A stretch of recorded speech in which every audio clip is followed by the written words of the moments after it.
y'all. What's up?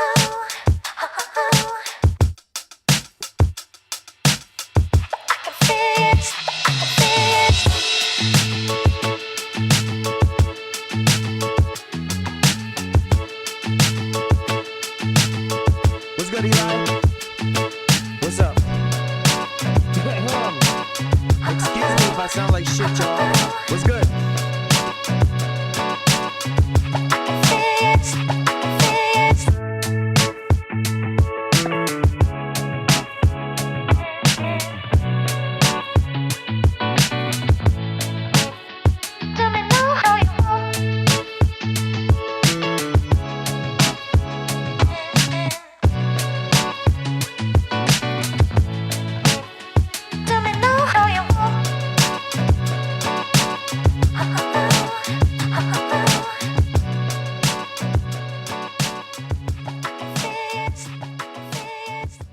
What's good, man? I'm so glad to be back. Welcome to another episode of the Jayson Estrera podcast, where we talk about basketball as accurate as possible. If you can't tell, you probably need to clean your ears.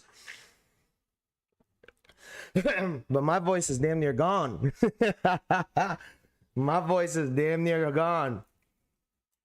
Can you talk about CP3? Yeah, we gonna talk all about that. What's the move, bro? Salute. What's good? What's good? What's good? What's good? What's good? How's everybody doing, man? How's everybody's Thanksgiving?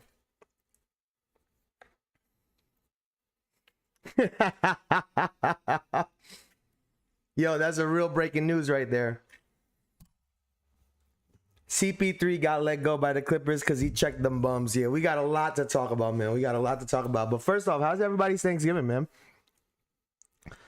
How was everyone's Thanksgiving? Y'all ate good? Y'all see family? What y'all did, man? What y'all did? What were y'all up to? Yeah, you ever I haven't been in my chair for like a good week. And it just don't feel right. I swear it didn't feel like this last week. I just everything don't feel comfortable, man. It's fucking weird. Yeah, we just got back. What was that? We got back Monday. I thought I fucking broke my leg snowboarding. Bro, listen, I told myself after this experience, listen, man, winter sports are just not for me, right? I think winter sports are just not for me, bro. I love watching snowboarding. I actually really love the X Games. I love all that stuff. Winter X Games.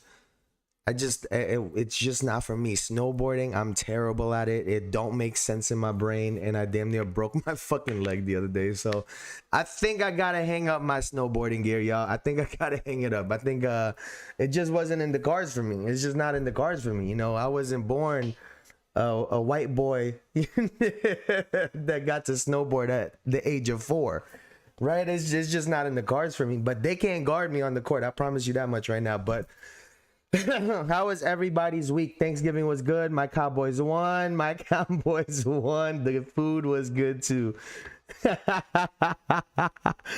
Family, food, football, man. One of the best days of the year, man. Ah, man. We're on a family that we've really gotten close to over the last couple of years, so it's really, really great to see them. I love hanging out with them. They're the best. They are the absolute best. Jay, what's next? You gonna go skiing in a fire coat? Listen, bro. Listen, I got all the gear right. Don't get me wrong. I got the snow pants, the coat, the gloves, the goggles, everything. Everything except the skill. I got everything except the skill. Listen, man, everything is not for everybody is what I've come to learn, y'all. I think I'm at the point in my life where I'm not trying to tear anything, break anything, pop anything. I'm just trying to go and be able to walk every fucking day. So I think it's time to hang up the snowboard and the snow gear. But I don't think that's going to stop us from going to anywhere cold or wintry, because that vibe is great. We went on the girls want to go watch Wicked one of the nights, right? They want to go watch Wicked because Wicked 2 just came out. And then the boys want to go on a hike. By boys, it was my boy, their son, me, and my dog Milo. So it was the boys. Bro, sunset at 4:40. We hit the trail like we were mid trail, like a good 4:50. 4:50, almost 5. Yeah, it was dark as fuck in them woods, bro. It was dark as fuck. But that was really fun. That was really, really fun. Yeah, I can't wait to do it again. Food was unbelievable. Vibes was great. It was just a great time. It was a good time. It was a good time. But I'm glad. It looks like everybody enjoyed their Thanksgiving, man. I'm glad to be back. I'm glad to be back. Listen, they didn't want to give me a break last year with the NBA. Not last year, last week. They didn't want to give me a break. We had Draymond beefing with Kenyon. We got Shea breaking records. Like, everything was going on last week. And I'm like, how the fuck does this happen every single time? Like, I get off and then everybody got some news. So what we're going to do is we're going to backtrack a little bit, right? We'll start with the Draymond Green situation with Kenyon Martin is where we're going to start with. I think it's probably a good place to start. And then we'll go from there. So where the fuck did I put it?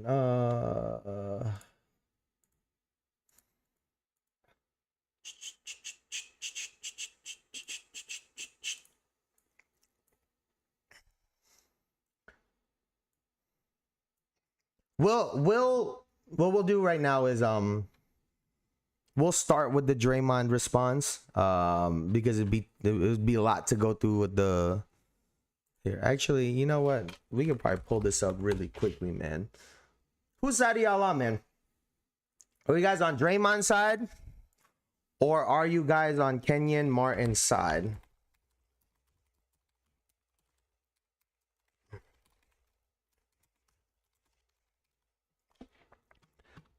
I want to do this it's justice.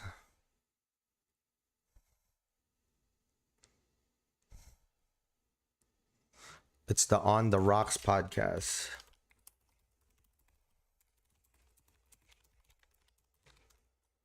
Let's see.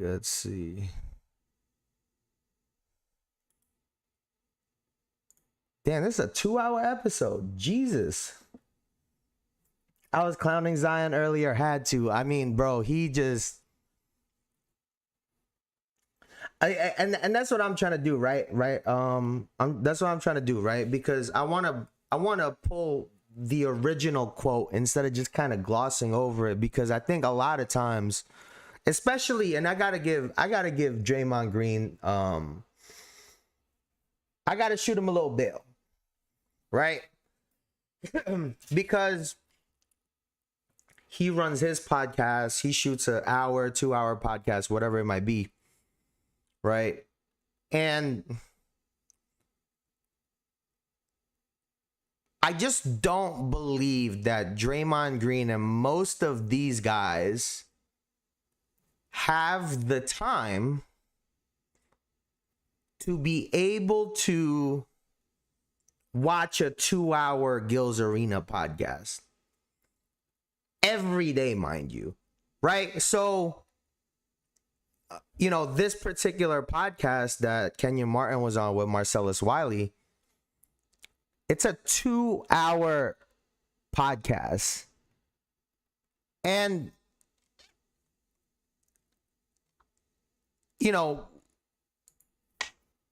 one, he doesn't have the time to watch the full thing. So his response is always going to be skewed, right? Because I would imagine either someone sent him this popped up on his feed, people are reposting it, tagging him on it.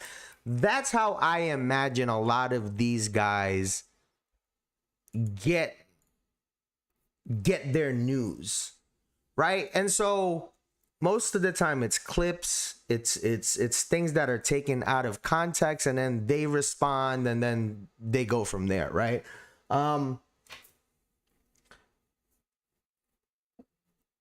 So I wanted to say that first and foremost. I know we all been mad at Dre before. Let's not act like dude hasn't done anything. He's been a very good player for a very long time. And I don't know if maybe you disagree with this, but I don't think Kenyon Martin has ever called him a bad player, right? And has never given him credit for who he is and what he is as a player. Here, I think it's here. Let's take a look at this together, y'all. Those guys. So you hear like David West, or you hear about the Nays, you hear now it's like James Johnson. Like there's a couple of those names out there. From your opinion, who are those guys? Like that are really those guys? But your time and now. Them Davis boys from Indiana. Oh yeah. Dale and Antonio brothers. Dale and Antonio Davis. Yeah. Grown ass. Well, we go there. I can say Oak and Mason too. PJ Brown. PJ Brown? Hell yeah. I remember he flipped Charlie. I didn't know he was like that though. Flip, yes, nuts. That will do one it. of the reasons Charlie was like this and he like this. So see, don't mess size. Don't see. That's the thing, y'all. Different size. No, you. No, bro. don't act like size don't From matter. 9, but he just played like a certain way. He was a certain thing. PJ didn't play. He didn't play nothing out there. Oak. I'm talking about that was Draymond on that list or nah? Nah, that's a no. That's a different. I think Draymond. What Draymond does is sometimes calculated. Draymond ain't did nothing to nobody who's gonna do something to him. Do something back to him. That's what I was talking about earlier. That's the list I'm talking about. That's all. He ain't did nothing to nobody who's gonna do something back to him. And I said it on our show. Ain't nobody hit Draymond in his shit yet. Ain't nobody. He didn't went up for a layup, and ain't nobody took him out the air. Ain't nobody hit him. Ain't nobody stepped on his chest. Ain't nobody did anything that he's done to nobody. Jeez. But the league ain't been like that in a while, though. But there's some, So it's like. But you know what the dude built on, dog. Listen, dog. He's done it. Dog, you know I used to get through the man, bro. I'm talking about like. No, you know how hard I listen. Dude used to go out there. So that's where the origin of this quote unquote beef came from.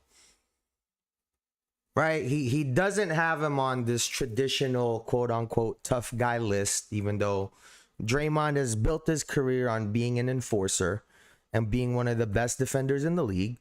And Kenyon Martin left him off of it, and then also said that some of the fights that Draymond picks are calculated. Not the old head podcast. Hey man, everybody gonna get there one day. Somebody got to tell the stories. Everybody hates it when current players are doing it. You can't do it if you retire, so nobody can do a podcast then. It's good, Derpy. So let's look at Draymond's response and then we'll go from there. Just a bunch of Michael Jordan writers that have the same betting addiction as MJ. Jesus, the fuck? What got into you, bro? But so let's take a look at Draymond's response. And having a pretty good NBA career. As a Saginaw native, you relentlessly cheer for those people. So the constant shots has been a little confusing to me because I don't quite know where they came from. And you think, someone that was a number one pick that didn't quite have the career that I've had, but played similar roles in a sense, would appreciate it, would show more love, especially when you go back to a kid born and raised in Saginaw. You think it'll be a little more love. So it's a little disappointing to see the constant shots.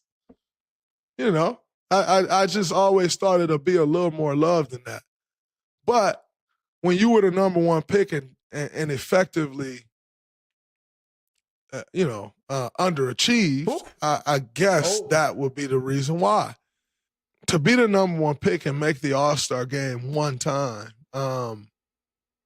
most would say it's probably an underachievement. Be that I was the 35th pick and made the All-Star game 4 times. Defensive player of the year, Kenyon Martin was a defender. I think he would consider himself a good defender. Never quite reached the pinnacle of that when you talk defensive player of the years, or 9 all defensive teams that I had, that I have, and he has 0. And this is, and we got to go full screen for this, right? And Eli says, you're right. He didn't say Dre wasn't a great player. Just said he's not on certain list of enforcers. Dre being dramatic as hell and sounds petty. And that's kind of what I'm getting into. Draymond made it personal. See, I wish Draymond would have kept it in the toughness. I almost would have rather watched Draymond say, come fight me. Because, and whether y'all like it or not, right? I watch a good amount of Gil's Arena. I watch a good amount of a lot of these shows. Kenyon Martin has never said anything bad about Draymond Green's career. The fact that Draymond Green decided to call him an underachiever, start talking about his basketball career, is why Kenyon Martin responded the way that he did, talking about how Draymond has more 0-point games than 20-point games, talking about stats and numbers and the fact that Kenyon was part of the leaders, right, in terms of production on that Nets team that went to the finals twice. He was the leading scorer and rebounder. And I mentioned right before I left that as great as Draymond has been, and I think he's great, what do most people say about Draymond after they say he's great? It usually comes with at his role. He's great at his role. Yes, when everybody started dropping like flies against Cleveland, he had the 35-point game in the finals. And had they won that series, he probably would have been the most deserving of an MVP in that finals. Reality is that wasn't the case. And for the entirety of Draymond Green's career, he has never averaged in double digits in points or rebounds. As a defensive player, as an enforcer, as a stopper, he's never averaged over 10 rebounds a game. And I'm not trying to say that to take away from Draymond Green's career, because I'm going to pull this up right here. How Kenyon Martin actually gives him, some love here. Let me, where the fuck did I put it?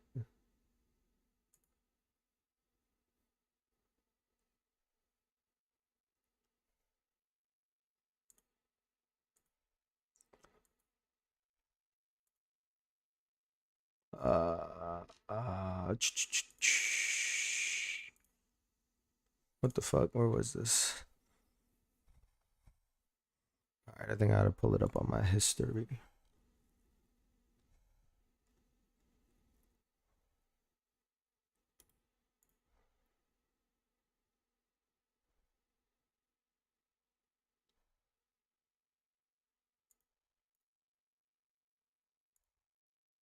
Let's take a look at this right here. Green right behind him with the second best odds to win what would be his second career Defensive Player of the Year. Does Draymond deserve more credit for what he's bringing defensively this season? Just every season. Yeah, he's just Like every season. It doesn't, you don't turn that off, right? Once, because it's not just predicated on blocks and steals. rebounds. Like, I got caught up in that as well. Like, you heard what I said the other day. Like, Yeah. And that's what a lot of people right? look at. Yeah, like I'm controlling the defense. Like, I'm calling coverages, stopping this guy, guarding the best guy, helping here. So he's doing the exact same. So yes, he's absolutely. So I understand what he's saying, disrupting the other team's offense. So, and he stated Wemby was the leader before he went down. So Yeah. I would, if they continue in what they've been doing, and it's going to be a close race. Yeah. It's going to be a close race. You got to throw Evan Mobley in that conversation. And so I want to go back to what Kenyon said in the beginning of that. And he said, this year, Draymond is doing whatever he's doing. And he says, no, that's every year. He's essentially saying every year you can theoretically make a valid argument for Draymond Green on his impact on the defensive end and the way he can dictate games without getting 10 plus rebounds, 5 assists, 5 blocks, without getting those numbers. Because what Draymond Green does great is preventative. I'm going to be here to prevent this play from happening. So there isn't a situation where I have to go for a block or a steal. I can call out a play so we can get people in place to try to prevent this play from happening. And I've seen Kenyon Martin give him this credit time and again on this show and on other programs. So I could understand to an extent why Draymond Green is upset for leaving him off of that list. And it goes back to the beginning of what Draymond Green said. Born in Saginaw, Michigan. And he kept talking about you would think you would get more love. I guess in the sense of you would just add me on that list just to add me on that list because we come from the same place. Because we played the game similarly. I think that's what Draymond was saying. Because if you really think about it in that sense, he really was coming from a place of pain. It bothers him that someone who comes from where he came from doesn't recognize the brand that he's built his career on, which is being an enforcer and a tough guy in the NBA. And I think that actually bothered Draymond Green. And so, again, we're not taking anything away from Draymond. And then they I don't even want to get into the whole back and forth because then Kenyon named however many players that he thinks are better than Draymond. And then Draymond's talking about his championships and it's a team accomplishment versus an individual accomplishment. And it's this whole, it just gets very convoluted. Draymond Green is great at what he does. He's a huge part of what the Golden State Warriors have been able to accomplish. But the reality is also, I believe when he needed to transform as a player and hit another level, right? He didn't need to be a 20 point per game scorer, but like a consistent 12, 13, 14 points per game with like 9, 10 rebounds. When he needed to turn into that, because at some point this became a math problem for the Warriors. There are simply not enough points on that team to win games consistently. Right? There's just simply, when you lose Kevin Durant, who's a 27 that you could book every night, when you lose a Klay Thompson who was averaging in the 20s, at the lowest was 18 points per game. Jordan Poole was at 15 to 20 points per game. When you lose all of these names and you have Steph Curry, who averages around like 26, 27 a game. He's not the 30 point per game Steph Curry that we've known before. It becomes a simple math problem. And there are simply not enough statistics that are produced by this team to be considered a winning team year in and year out. And unfortunately for Draymond Green, when all of those names are gone, he wasn't the one that was able to be right next to Steph Curry putting up those numbers. He has to keep going back to the championships. And again, we don't take away, we're not trying to take away from Draymond, but that wasn't the conversation. The conversation wasn't how good of a basketball player you are, wasn't how much you've accomplished in the league. It was none of that. Because anytime that's the conversation, Kenyon Martin has always given you your credit. So this to me seems like a case of someone that just saw clips of something, got upset, and responded. So you know, that's my breakdown of that situation. So let me know what y'all think. Let me know what y'all think about that situation, because that was going on for a little while too. It was going on for a little while. And so let's move right along. Let's move right along.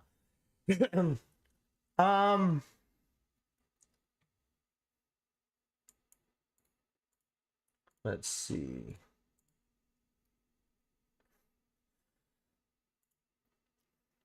Which one was this? Which one was this? Oh, this is the Kawhi thing. All right, so I guess it's probably a perfect time to start talking about Chris Paul. Where the hell is this, man? Excuse me.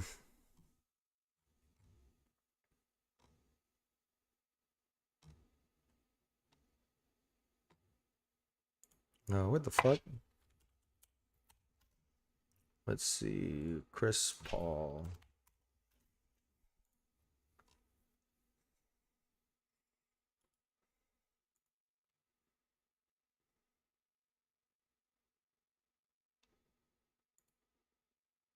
The fourth pick.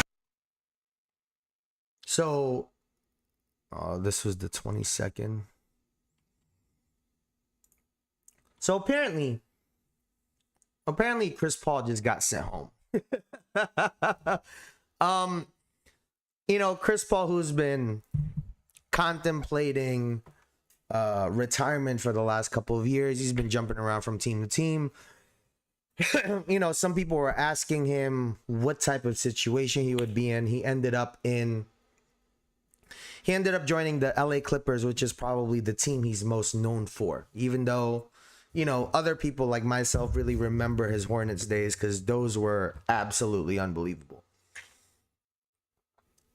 And so he announced his retirement, and we were looking at this situation. So we were looking at this situation like it was a last hurrah, right? Like, hold on, y'all.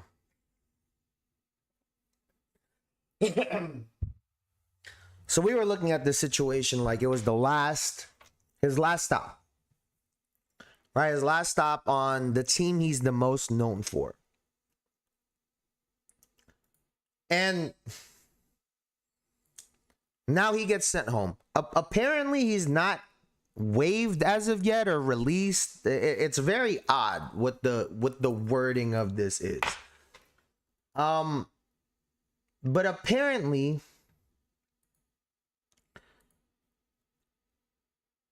he hasn't been on speaking terms with Ty Lue.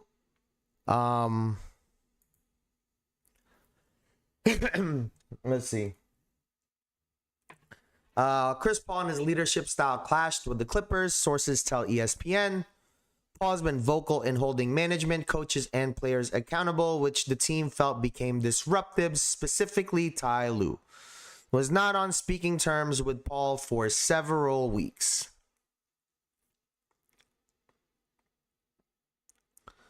And, you know, people have their reaction. And so the Clippers are on a roll.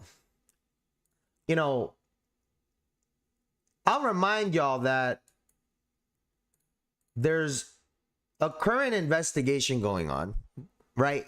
Currently, there's an investigation going on with the Kawhi Leonard situation that's not going to conclude until after All-Star break this year, or next year, I should say.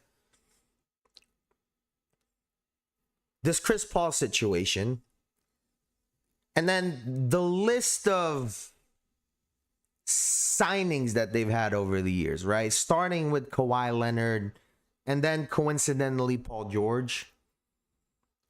They let Norman Powell go over the summer. And so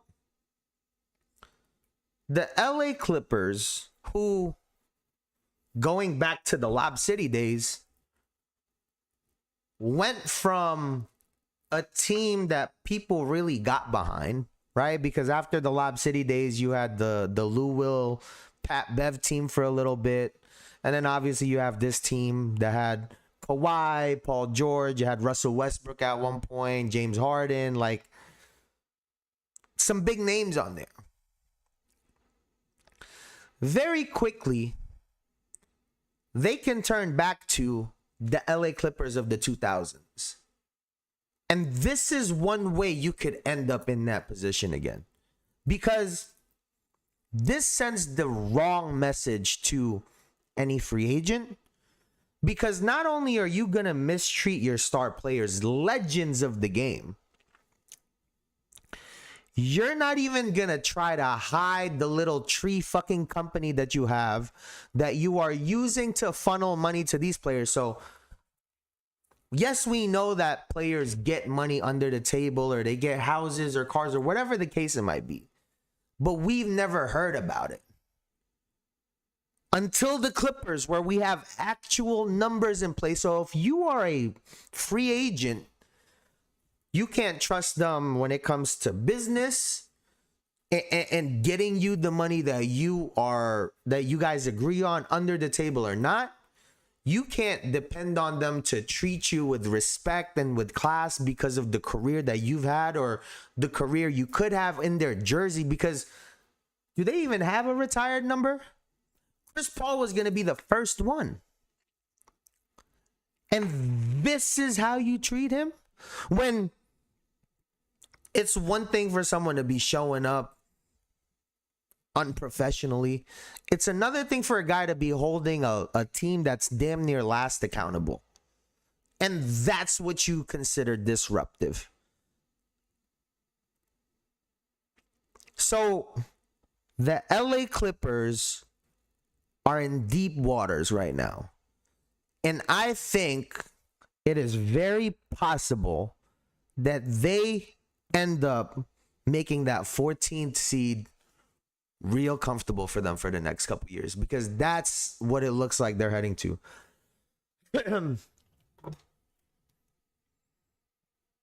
My Raptors are doing the job. Pay me. I'll plant all the goddamn trees. Oh shit, what's good, Black Canadian? What's good? Ain't this crazy, man? Like, I can't believe. It's one thing for you to treat a legend like this, right? The double whammy is the fact that they're doing this to a legend that did a lot of damage in their jersey. Right? It would be bad enough to do this to a player that never really had a career with you guys or never had a stint with you guys. To do this to a player that was literally sitting there playing his ass off to try to get that team into a winning situation with Lob City it's disgusting. It's disgusting. And again, I think it just it shows, it really shows, because I truly believe this, that it's a top-down effect, right? From ownership to management to coaching and down. And I think that this shows exactly how that organization operates, right? And I think moving on from now, a lot of players are going to second guess anytime that team comes to call, because I don't think they're doing themselves any favors. I think this team is completely screwed. They very well could be the next cursed team. They very well could be. It's very possible that it transfers over from the Philadelphia 76ers to the LA Clippers, because it's things like this that can ruin your organization. And mind you, they just got that new arena that they paid for. They're about to not make money on that shit. So they're going to have some cheap tickets for the next coming years. They already had cheap tickets. It's going to get cheaper. That nice ass arena, you're going to get in for $5. Oh my God. And honestly, there is no, this sucks for Chris Paul. This sucks. But if this ultimately hurts their bottom line, their dollar amount, where they gotta lower their prices. They're still not selling out. The get-in price is fucking $5. To be able to hurt a billionaire's pockets, I think is gonna be sweet victory. And so I think that's what's gonna happen to this organization, on top of the investigation that's going on right now. So they could really be in a really, really bad situation in probably the next 10 years. So you know, there's that for them. Now speaking of the Clippers, let's see what Kendrick Perkins had to say. But it got me to thinking. Kawhi Leonard is one of the worst free agent signings in NBA history. One of the worst free agent signings in NBA history. He has set the Clippers back 10 to 15 years. I don't know where they go from here. Now, think about Kawhi Leonard. Think about everything that was going on when he left the Toronto, when he was making the decision after he won a title with the Toronto Raptors. The Lakers was pitching to try to get him. Toronto was doing everything to get him. You had the Clippers obviously in the mix. And before he got to the Clippers, he demanded that they bring in another star/superstar, meaning Paul George. The Clippers were begging and pleading for him to say, hey, bro, we got to keep SGA. He didn't want SGA. What did the Clippers do? They shipped SGA to OKC for Paul George with 5 first-round picks. 5 first-round picks at the time. So then you get Kawhi Leonard, by the way, only played 277 games out of 492 since being in the Clipper uniform. Damn. 277 games out of 492. They paid him over $300 million. He's been paid over $300 million since being in the Clipper uniform. They were supposed to be looking the Lakers eye to eye, okay? What have you gotten out of Kawhi since he's been in the Clipper uniform? 1 division title. And what makes it worse is that you basically helped out your ops. 100% real orange juice. Yo, I'm not gonna lie, bro. Kendrick Perkins kind of spitting right there. I'm not even gonna lie. He kind of spitting right there, bro. Because, and I hate to say this, because I love Carmelo Anthony. But it was a similar situation where, yes, you're getting a player that's great. Yes, you're getting a player that's all world. But there is such a thing as giving up too much. Especially when it comes to your future. Right? Because the reality is, after these players move on or retire or whatever the case might be, you need to be setting up your team during that time. I get that that's very difficult, but to then throw away all of these draft picks is unbelievable. And as he was talking, the more I'm realizing that they really gave this man everything he wanted. From the contract, from the additional money, to not playing, to the player he wanted over there. I mean, quite literally, everything he wanted, he got. And as great as Kawhi Leonard is, I'm sorry, he was not LeBron James. He was not Michael Jordan. Like those are the only people that I could genuinely think of where you give everything. Because not only are those players great, but you know they're gonna show up day in and day out. And I think this isn't a Kawhi Leonard thing, because they could have simply said no, right? Like, he didn't hold a gun to their head and force them to make a plant company to pay him $27 million additionally.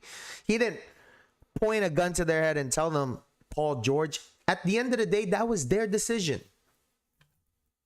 They watched Shai Gilgeous-Alexander and still said this is a great deal, or still said we're going to appease Kawhi Leonard. This all falls on this organization, which then leads to this Chris Paul deal of letting him go. And again, it just shows you the type of organization that this has turned into and will continue to be. Because unfortunately, whoever's driving the ship is the person that's going to steer you. And Steve Ballmer clearly has a lot of control over that organization. And I don't think any decision gets made without him knowing. And with that being said, all of these decisions, I think, end up at his doorstep. And I think it's going to stay like that as long as he is the one in charge. And again, this is going to keep a lot of players away. Any player that had the inkling or the thought or the idea of potentially playing for this team, you might as well scratch that off. So is Kawhi the worst signing ever? I think there's a couple deals. Well, when it comes to a signing, yeah, that might be a pretty bad one. That might be a pretty bad one, if I'm being honest. Because of everything he kind of forced them to do also on top of that. So yeah, it's got to be one of the worst signings ever in NBA history. Now before we get to some of these other topics, let's talk about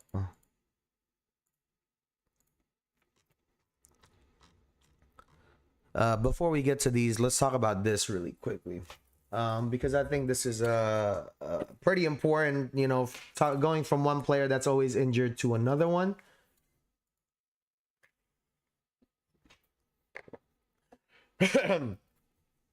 New Orleans Pelicans star Zion Williamson will miss extended time with the right adductor injury, sources tell ESPN. He will be re-evaluated in 3 weeks, aka 2026.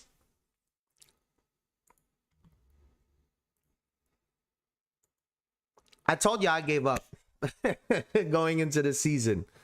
The photos popped up of all the weight that he'd lost and yada, yada, yada.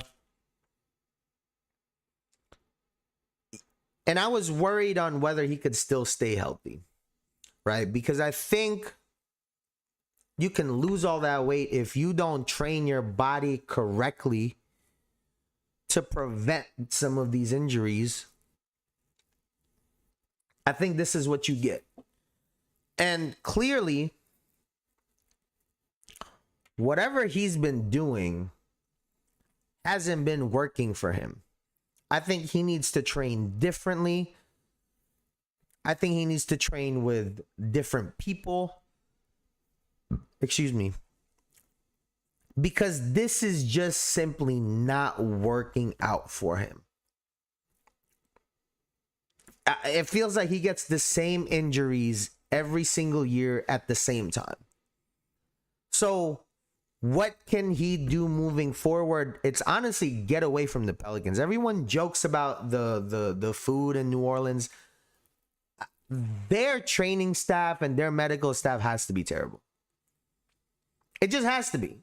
Because there is no way you guys have not figured out this guy all of these years later when it comes to his body, his recovery, how he needs to train. Like, he's a very explosive player. That's a lot of strain to put on the body. Right? And I think he's someone that he don't know how to play any other way. And so all of these injuries are coming because of the way that he plays, and they've never figured out how to train him properly for the way that he plays. And so he keeps getting the same injuries over and over and over again. And shit, he might just be one of those players that's very injury prone. It is what it is, right? Some players are just that. And so, I mean, I told y'all over the summer, I was over it. I give up. I don't think there's any hope for this guy. I don't think there's hope for his career now. Could he potentially be serviceable at some point in his NBA career? My reality is no, because every single day he gets older, right? Every day he gets older, and he's been in the league for 6 years and he's 25 years old. I mean, he would literally need to fix himself and his body in the next year.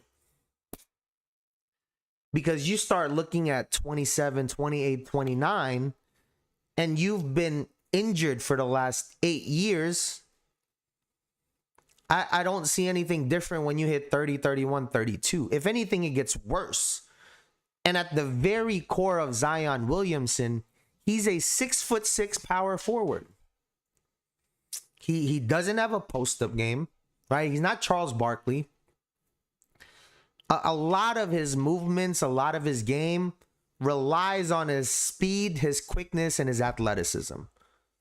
If he can't use that, then you're getting 10% of the Zion Williamson that we expected.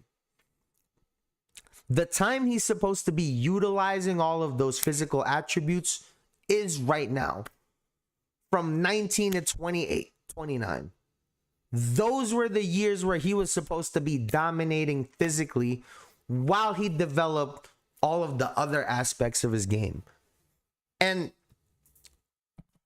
the fact that he has to spend what feels like 70% of the year rehabbing, that means he can't work on anything new for his game. He's always trying to lose weight, so he can't practice new, he's not gaining anything new.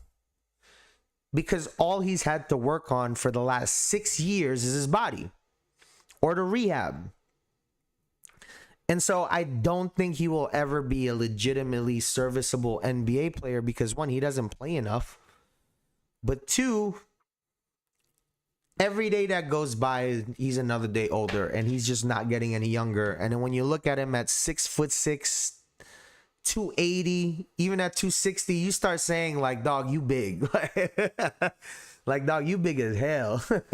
So I just think that's the reality of Zion. I think he's obviously just going to keep catching in as long as he can from the league. But that player that we all wanted to see, I don't think we're getting that. I really do not believe we're getting that. Now,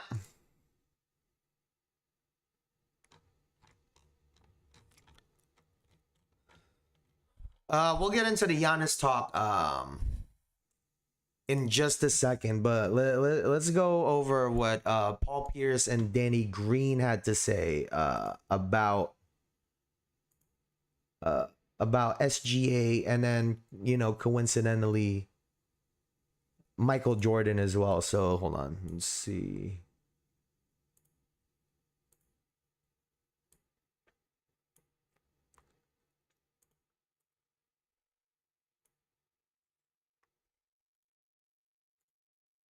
All right, so let's take a look at this, y'all. You know what I'm saying? Yeah, for sure. They said the same thing about Jordan. Nah, they never said Jordan ain't have a bag. They said Jordan have a bag. Invented the bag. Nah, I don't know if that. I don't think invented bag. Invented the bag. What? But again, he simplified the game to where he didn't have to do like 1-2 dribble pull-ups, dog. Yo, bro. 1-2 fade away, 1-2 pull-up dribble. Spin, half spin. Man, bro, to create space for those shots, you have to have 1 or 2 dribble pull-ups, bro. He's a super athlete. You better go back. Is the bag just Kyrie doing crazy shit off the backboard? Nah, Kai had a mix. Like, he could make one-on-one ISO moves. Like, So Jordan had no bag? I didn't say no bag. I just don't think Kobe he and had. Jordan are bag guys? 1-2 dribble pull-ups. Kobe had a no bag. bag. Kobe had unbelievable footwork too, like different. Yeah, Like, where what's do a, you think all right, he what do learned we it define from? as a bag, first of all? Just handles to the shot? I think to me, Like, wop, then get Not it just off? handles, but you to have me, a plethora of moves in you your bag. have, yeah. The defense does this. They I don't can know- now go to you're this. not I can predictable. do- yes. You have multiple counters. answers to the test. You have counters. To me, that's a bag. I think they had the capability, but they didn't have to counter because Mike was 1-2 dribble You knew pull-ups, you were not dog. stopping him to get to a spot, and he's Or athletic enough dunk to on jump you. and So shoot over you. y'all agree give you a with the shoulder people that bump. say Mike had a limited bag? Mike had limited bag. I don't agree. I just don't think he had to use his This is bag. funny. He didn't need to do He all didn't that need fancy to. I shit. He think just Mike had wanted a to. bag, He yeah. was right to the business. Bro. Like, you know what I'm saying? Like Shea got more of a bag though, but Shea usually gets to his, he can get to his Yeah. spot. Bro, But Mike had a bag but didn't have to was use it. so impeccable. Kobe's What is footwork, that I if think, not was a better. bag? I think You Mike had. Kobe had better footwork than Mike. I think so too. I think Kobe. I think No, so I too. don't think so. I don't think so. I rewatched. I think it's just that Mike in Jordan. advance, like Kobe had to. He had to play against better. You know what I'm saying? Like Mike didn't have to do as much so as you doing pivot, left hand off the backboard. You doing the Mike played against I'm mechanics thing I'm right saying, now? Are you I'm not really saying Kobe's a better entertaining that? player. I'm just saying footwork wise, I think Kobe had to evolve his footwork because he's playing against better talent. Like, I'm not saying Mike didn't play against some good talent, but the generational things have gotten better, bro, over time. So, bag talk. Bag talk. This is one of those conversations that will forever be a part of basketball. Who got a bag? Who got a bag? You got a bag. I got a bag. They got a bag. Everyone got a bag, or no one got a bag. I'll try to simplify this the best way that I can. Does Michael Jordan have a bag? Absolutely. But I think it's very important to explain it because when people talk about Michael Jordan with a bag, you're referring to second three-peat and Washington Wizards Michael Jordan, when he started to lose some of that athleticism. And so I looked at it, right? Second three-peat Mike averaged 29.6. The one with the bag, the turnaround master, the one pump fake up and unders, that version of Mike. 29.6. Because he needed to develop it as his athleticism started to go away. Let's do his first 1985 to 1991, right? That first win, that first championship. That guy, 21 to 27-year-old Mike, that guy didn't need a bag. That was 32.6 points per game, Mike. That was the guy that averaged 37 in 1986 to 1987. Because the reality about 86, 87, Mike, we've never seen nothing like it. See, everyone always fucks up this Michael Jordan conversation. Because the most unbelievable individual that we have seen in Michael Jordan was that 86, 87, 87, 88, where he was killing everyone. And all he was doing was running over people, running through people, and running around people. That's all he was doing. It wasn't pump fake to the, like, he wasn't doing none of that shit. He wasn't doing any of that. And so every time they talk bags, I feel like they don't do it accurately. Because a part of it is He was way more athletic than y'all. He jumped higher than y'all. He was quicker and faster than y'all. He didn't need to do it all the time, even though you can find examples of the counters and the reverse pivots and the up and unders all throughout his career. It just became more of his possession to possession thing in the second three-peat, and then obviously on the Wizards. So when it really comes down to it, yeah, Michael Jordan didn't have the most unbelievable bag, but I was watching Shea. I mean, like, he dropped 38 on the Warriors, and he was doing the same shit the whole time.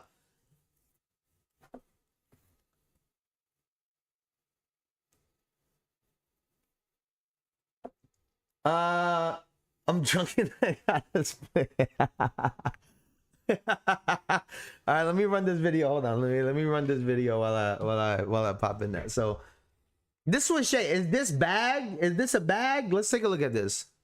Give up good shots to get great shots. Averaging about 12 a game. They'd love to get him going beyond the arc, and this guy's always going. Shea, Gilgeous, Alexander. Watch SGA doing his dance. Very. I'll give y'all the scouting report real quick. He got the punch dribble left for the step back. If he's going to go left, he's going to bump into the fadeaway. More than likely, if he's just going to pull up and not do a bump, it's going to be to the right. That right hand, if that fadeaway going to the right. Or if he bumps you going to the right because you squared up and you're not opened up, then he's going to spin. That's his game.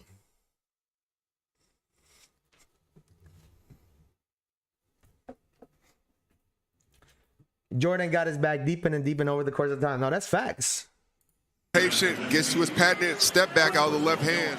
He's shooting that like UTG. You know, when you make one, you feel like you're hot. That's him. Yeah, you had that. You were in the zone a few times in your career. Holmgren, as Pajemski stepped in, tried to draw the foul, but it's going to go against him. We've seen that before. And then right there, good pass. Pajemski there. Just 2 minutes to go till the break. SGA operating inside, stops on a dime off the glass and the blocking foul. And then watch SGA. When he gets in the paint, he slows down. When he slows down, he can see everything very clear and create good, clean looks. Under a minute.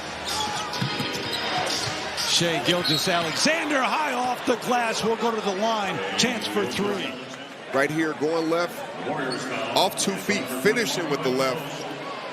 And an and one. That's just nasty, Shea. Look. I know the shoes are nasty, kids. Don't watch the shoes. Watch the bump and watch how he used that. Williams back out.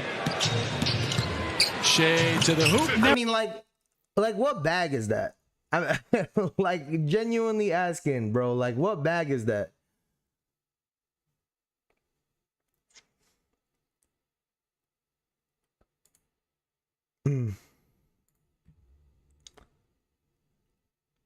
Here, let's get Black Canadian in here. Let me see. How the fuck do I start a call again? I keep forgetting. Yo, what's good, bro? What's good? What's good? What you talking? We doing bag talk. Who got a Birkin in the league, bro? Who got a Birkin in the league? Cause I don't. Oh man. If I had to think off the very, very top of my head, who has the deepest Birkin bag in the NBA right now? People about to get mad at what I'm about to say, so finish your thought. Because it's supposed to be Tyrese Maxey. I'm not even going to bullshit. I mean, I'm gonna keep it a buck. Anyone that got a Birkin for real, like they average less than 30. Think about the people that really average 30 plus per game.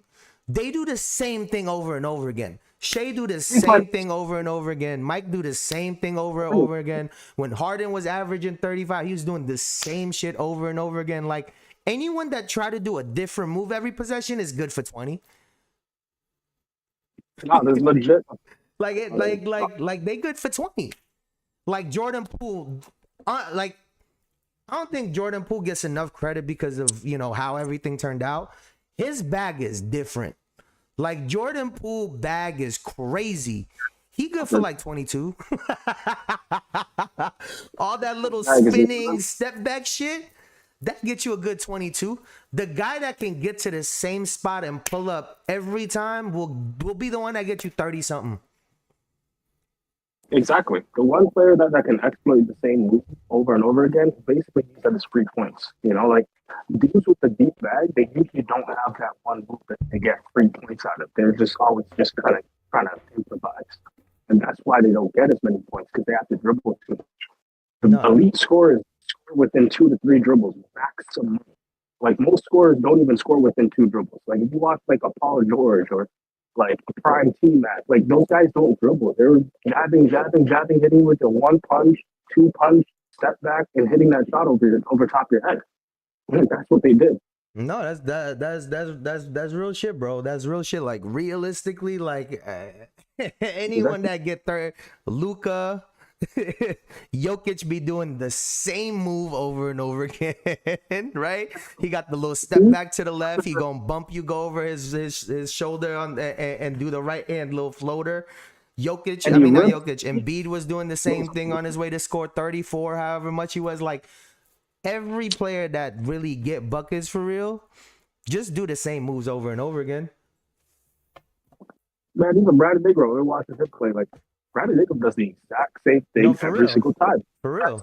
Right up over top of you. Like it's just simple as that. They just get to their bread and butter. He's a goated free mid-range shooter, so he's going to get to that mid-range and raise up before you. Simple as that. It's as simple as like it's very, very bone dry when it comes to some of the greatest scorers of all time. And some of the deepest bags of all time, they've never averaged 30 points. They don't even touch it. They don't even touch it. RJ said everyone ain't got to do 360s, tomahawks, and all that to be superstar. Go to take. I appreciate you, Eli. SJ, who the fuck Andrew Wiggins was supposed to be when he's punk ass arrived in Minnesota? Yo, Andrew Wiggins was good, but I could not believe they was like, we trying to replace Andrew Wiggins on the Warriors. You motherfuckers should have been trying to replace Kevin Durant. God damn it, you trying to get a new Andrew Wiggins. Dumb as hell, the Warriors. Jason's favorite player of all time is CJ McCollum. CJ got a bag. Like, think about, yo, if y'all remember, on the Portland Trailblazers, CJ had a deeper bag than Damian Lillard, at least from my perspective. When I look at it, he got all the dribble counters, the hezzies, and Dame was coming in there, step back, and everybody hitting 10 threes a game. Like, even on that team, I thought CJ had a deeper bag, but one guy was just way better. Like... Here's the thing. The difference about the bag players is that the bag players don't understand how to get to their shots consistently. That's the problem with having a bag precisely. Is that you got all these moves that you want to go and entertain. Mm-hmm. And even like Kyrie, right? Like everybody talks about Kyrie's bag. CJ McCollum. They talking about young Kyrie.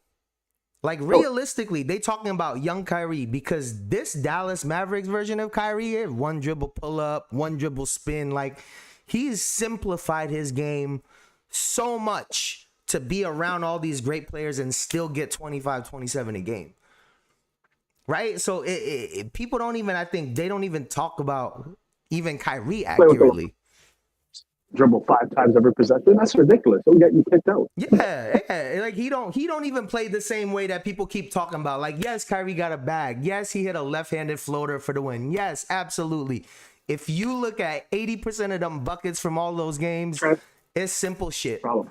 It's simple shit, bro. Like, sometimes I hate this bag conversation, man, because I feel like it's gotten to the point where it's like a buzzword now. Like people just be saying it to like think about it. Even NBA players don't know how to define it, and they played.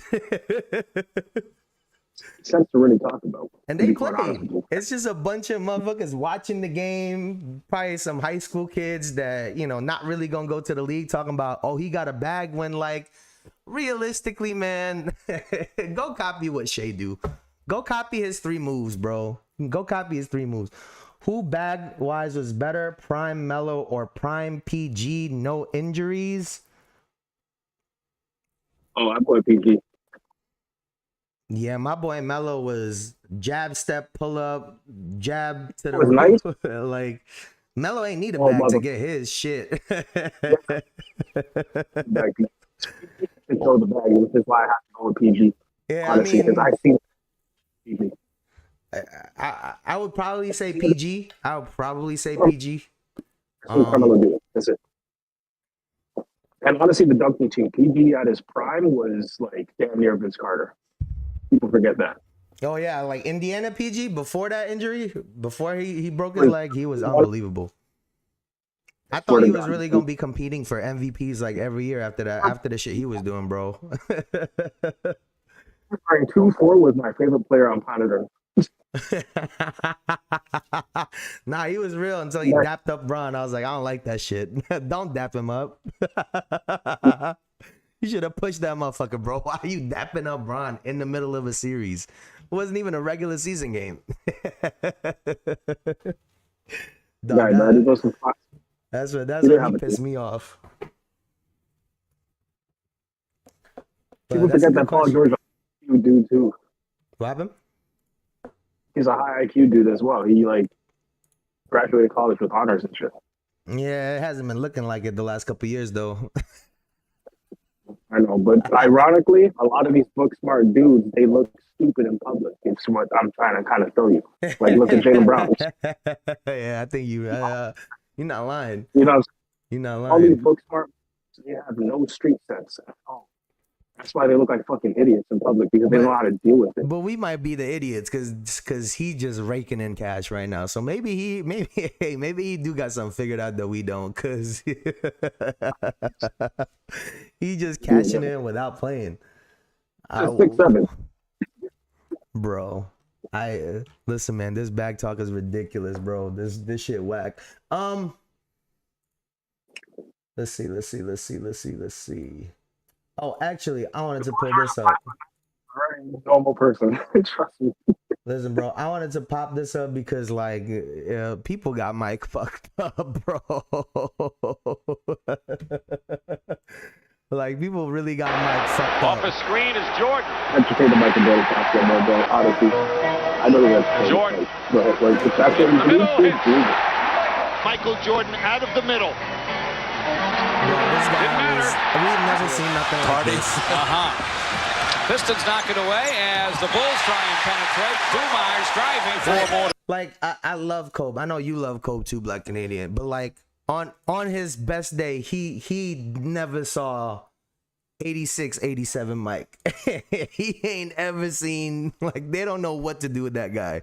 They lucky he had no team, because what were you gonna do with him? He was running through teams by himself. Shoot 3-pointers, and coaching did it also show you how to shoot 3-pointers. Why would you shoot good from the 3-point line if all you have to do is run and dunk? Yeah, especially at that time. And then people like to forget that as his career progressed, his 3-point percentage got a lot better. That's like why his 3-point is like average, because it went from 12% and then he started shooting 40 some years. Like, well, he averaged 36 points. Like, how does that even make sense? You said, Jay, someone asked me if I want James Harden on my Timberwolves. I hit them with the Chris Tucker boys. Man, hell no. Yo, you know what's funny? You know what's mad funny? On last year's 2K, I actually put James Harden on the Timberwolves because I was just fucking curious. Price, James Harden would be gas on the Timberwolves. If you don't have to give up like Jaden McDaniels or anything like that, you can just give up like some bench players and some picks. Bro, that's a great pickup. Yeah, but I mean, I don't know. Him, JR, Julius Randle, I don't know if I like that makeup. I would get rid of Julius Randle for James Harden. But then they'll have no big. I don't know, bro. That's a weird makeup. It's a weird makeup. NBA is a weird makeup, right? Yeah, but them names just sound weird. He said, was Jordan the first mid-range assassin of y'all think that would be someone else? Would it be Larry? I mean, according to Michael Jordan himself, it was probably like Oscar Robertson. He said he copied his midi. Oscar Robertson was the go to that. He started that whole thing. Oscar Robertson got to that elbow and just did damage. All he did was just try to shoot the ball. Yeah. He wasn't open. He passed it, and that's how he got a triple double. That be my old head. If I want to look like I know basketball, I would just say Oscar Robertson. or not for nothing, because of like how far Kareem shot his hook shot, you could say Kareem. Like that shit was unstoppable at any distance, bro. He was damn near hook shotting from 3. He couldn't stop him. But it would probably be like Big O was probably like the most similar to like what we recognize as a midi nowadays. I talk about the mid range. I'm specifically talking about like what does your one dribble pull up look like? Like if your one dribble pull up is a layup, yeah. Because I argue like James Harden on the Rockets when he was averaging like 35, they said he had no midi. And like, yeah, he didn't have a traditional midi, but the way he was taking floaters was damn near like a midi. Like it kind of like made up for it. And then he was throwing alley-oops and shit off of it too, and he was getting the 2 points that way. Like it was a non-traditional way of like of a midi game, right? It's not the pull-up that we think of. He said Harden don't want to win. Yeah, I think these guys I think a lot of these guys are just worried about the bag nowadays, bro. I can't even lie to you. Very, very complacent living in LA right now. Like I'm telling you that right now, he doesn't really want to go anywhere. Like if I'm James Harden, I wouldn't want to go nowhere. How would I want to go somewhere? Yeah, I wouldn't go to Minnesota either. That would be a dub for me, bro. That would be a dub. Speaking of midi, Jared said I never seen Big O play, so I can't push back on that. All I seen was Big O insane stats and him on 2K. No, I agree. I agree. I mean, I've never seen him play with my own 2 eyes, just a bunch of highlights. But if there was anybody like he was getting to his spot and just pulling up from what I've seen. In NBA history, through all the highlights I've seen, that he knew how to get to his spot, pull up, and put it in the basket consistent. Every single other person didn't do that until he got there. In my honest opinion. Yep. No, that's facts. And speaking of, because I'm pulling up Anthony Edwards from last night right now. We're gonna look at all 4 of his field goals from the fourth quarter, all of his 4 made. And honestly, like I feel like, especially like last year, I feel like Anthony Edwards' game wasn't made for the fourth quarter.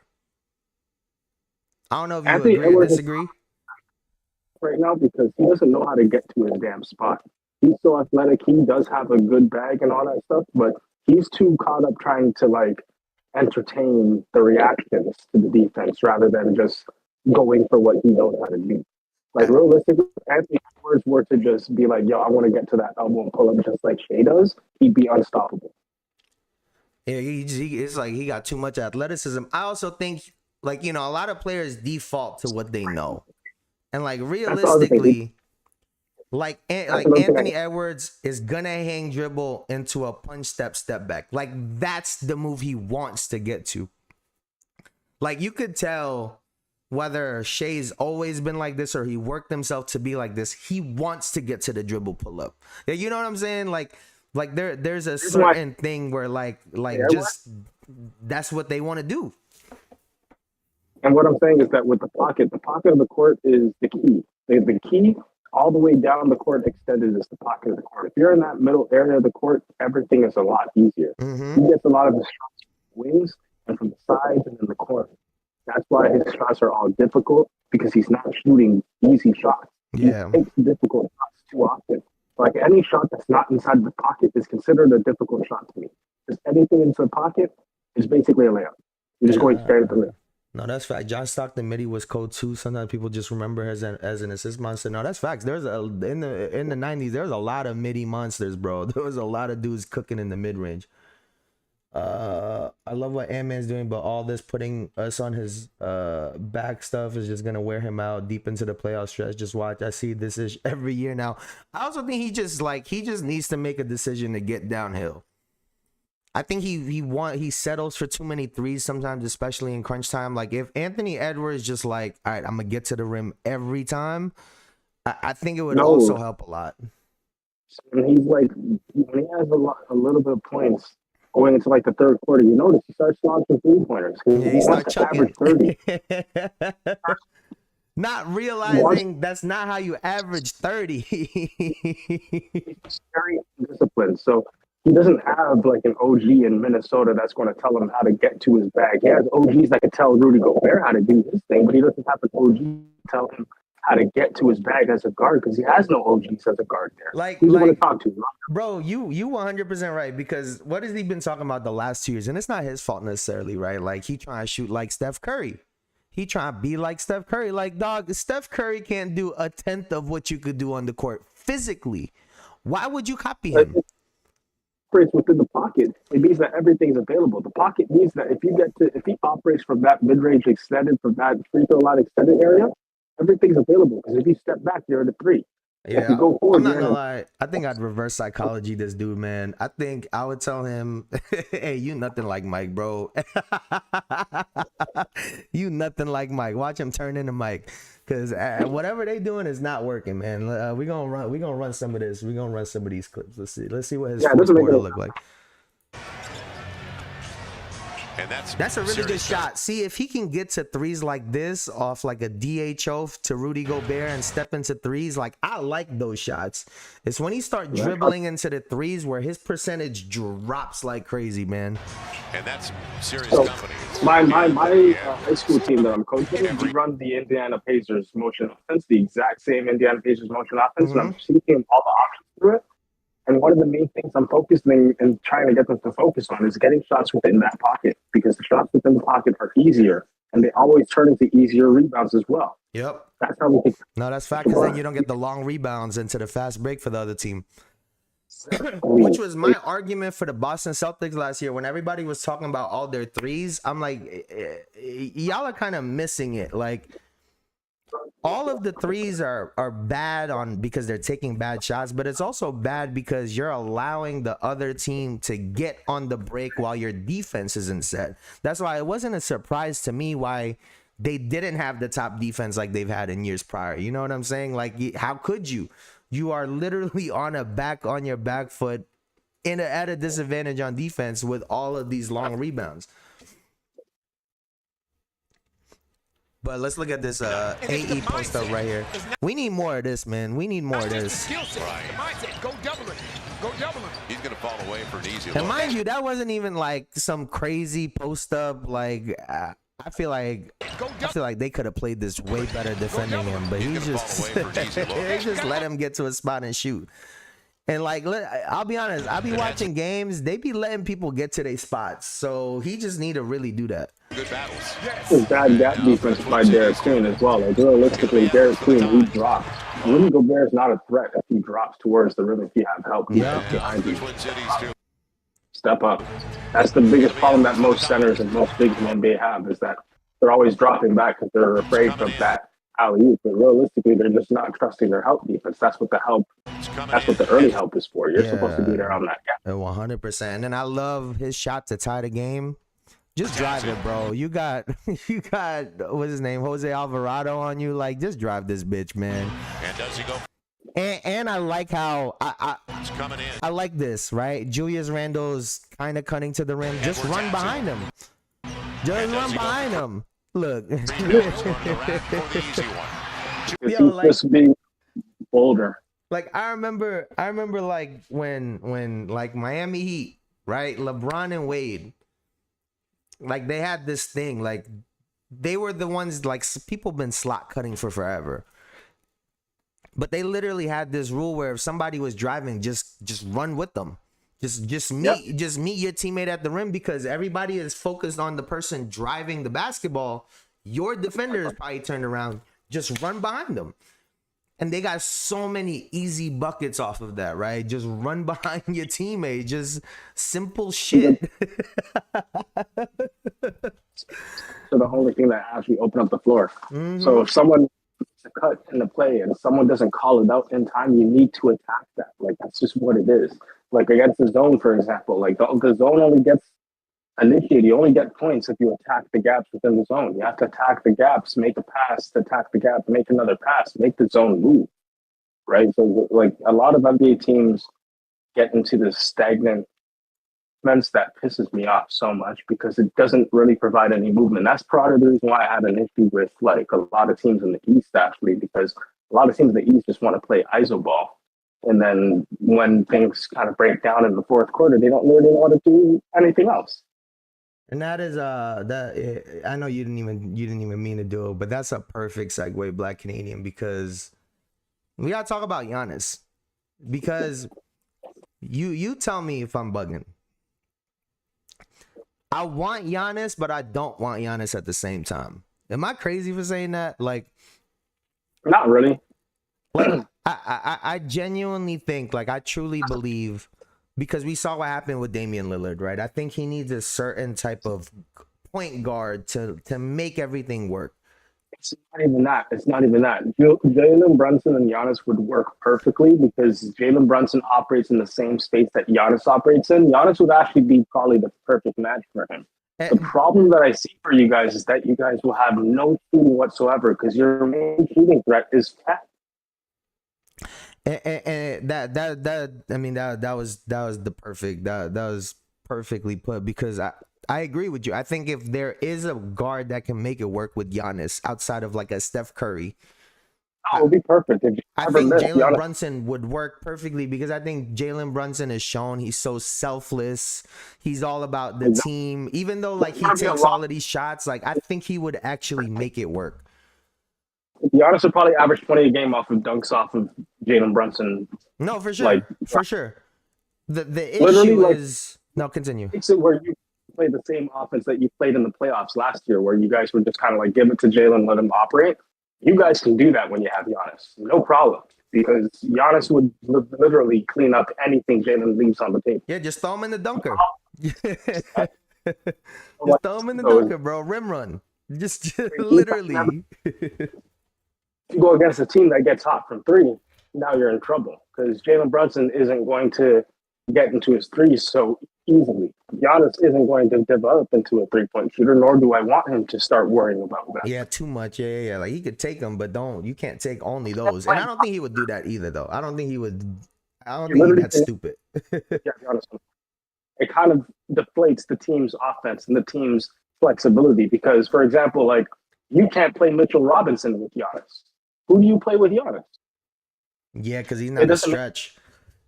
It's not even the fact that he's not a stretch. It's the fact that he just clogs the paint. Anyone that you want to put on the court with Giannis clogs the paint and basically takes away from what he provides. So there's the question then: who would the Knicks even give up? Because ideally, they would have to keep Cat to like make this work. Right, like you would have to try to keep Cat so you can have the trio. Too small. But then, so you would get rid of, and honestly, I've been asking to get rid of Mikal Bridges anyway, so that's really not an issue. Shooter in the trade. So, for example, if you get Giannis, you need to get Killian Hayes. You know what I'm trying to say? Like yeah. We need some shooting and a big. To get Gary Trent or something. Like, you need one more guy that can stretch the floor. Because that, you know what? If we want to, we could run Giannis at the 5 and just put a bunch of shooters on the court. That is useful. That's something that no other team has been able to do with him. You could do that if you do it that way. But if you don't do it, you give yourself too thin because you have way too many non-shooters on the roster. Because like not part. Josh Hart can't be on the floor with him.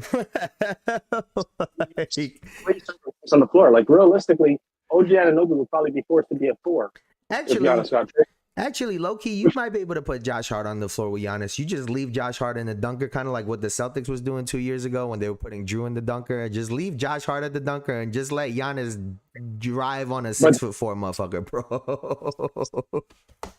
Because if you have Josh Hart and Giannis, you need 3 other shooters to make the defense play honest. And like as good as Brunson is, he's not like a 3-point shooter. Like, you know what I'm saying? He's not a knockdown 3-point shooter. One step back on Brunson, and that's all you need to be able to help everywhere else, right? So you got OG, who's your other shooter. Well, who are you going to put out there? Miles McBride?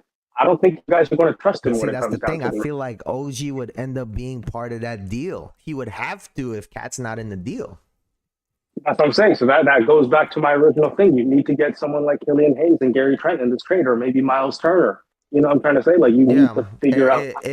And then giving up, there's no way they're not asking for a cat if they're gonna give up Miles Turner and Giannis. There's just no way. Phoenix trade that gets you guys, what's it called? What's the names again? Dylan Brooks and Grayson Allen and I Giannis love on the Dylan mix. Brooks, bro. Fucking trade for you guys. Oh my god. I love Dylan Like, Brooks. I'd trade him. I'd trade for him right now. Get rid of Mikal Bridges. What I'm saying is that provides you with everything that I'm talking about. Because Dylan Brooks, he could play the four. You could put OG on the court with Dylan Brooks and have them play the four and the And he's three. been hooping. Like Dylan Brooks has been hooping the last 3 years. A game shooting 37% from three. That's another shooter that you can put on the court that is also going to play defense and doesn't take away from your identity. That's the perfect trade. Dylan Brooks is the and see, I pulled up the video earlier. Kendrick Perkins called Kawhi Leonard the worst signing in NBA history. Might be. And he might be. But a part of it was because he forced the Paul George trade where they gave up 5 first-round picks. Because the Kawhi signing doesn't happen without that trade, so you need to include them. Exactly. So realistically, up 5 picks: Shai Gilgeous-Alexander and Danilo Gallinari for Kawhi Leonard and Paul George, and it did not work out whatsoever. And listen, I love Melo. I'm a big Melo fan. I love Melo. But I gotta call it what it is. We've seen this before, where the Knicks gave up everything to get one player, and it doesn't work out. And I would not want to be in the same scenario again, because now we're fucked for another 10 years. Just preying on another Jalen Brunson. The fuck? If this Giannis trade goes down, like now it goes down to the other psycho warfare of, is he going to re-sign in New York? You know, like there's that whole shit. Yeah, like what are we doing, bro? And again, Giannis is great. You know what I'm trying to say? Like realistically, if I'm Giannis, why the hell would I not want to go to the Lakers? Like once LeBron is out of there, let me just put myself into that version of what he's doing. It's exactly what you want Giannis to be doing. That might be the move, but like I don't know. I'm move. Once LeBron is gone, or even if he stays, it doesn't matter, bro. Giannis on that team with Luka is a problem. But bro, the NBA is never beating the allegations. I don't care if they beat the allegations. I want entertainment. They're never beating them allegations, my boy. If you send Giannis to LA after they just out of nowhere got Luka last year.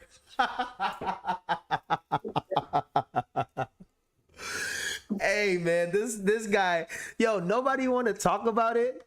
Cause like I feel like the last couple weeks, some people have been trying to gas the Lakers team, like, oh, this team is pretty good. This team is still ass, and Luka's just been doing Luka shit. Like Austin Reeves is not ass. Don't get me wrong, Austin Reeves is not ass, but the rest of that team is ass. Like Luka and Austin Reeves are putting on the biggest carry job I've ever seen in my life right now. Like it's actually insane what they're doing right now. It's absurd. Even LeBron, it's like it's actually crazy. Like everyone on that. No, sorry, wait. Let me not. DeAndre Ayton is doing exactly what I thought he did for that team. That is actually the reason why they're winning games, because he's actually looking like a number 1 overall pick. Yeah, he's been doing his job. He could do a little more. Shit, he could do a little more, but he's been doing his job. I can't fault him. That's what I'm saying. You got 2 snipers that never miss, and you got a big man that is going to get most of the rebounds. That's pretty much all you need in the market. And I got to give Austin Reeves a lot of credit, because like to be able to put up those numbers, nice, with like the limited touches, like it's really impressive, bro. It's really impressive what he's able to do, because we know Luka is extremely ball dominant.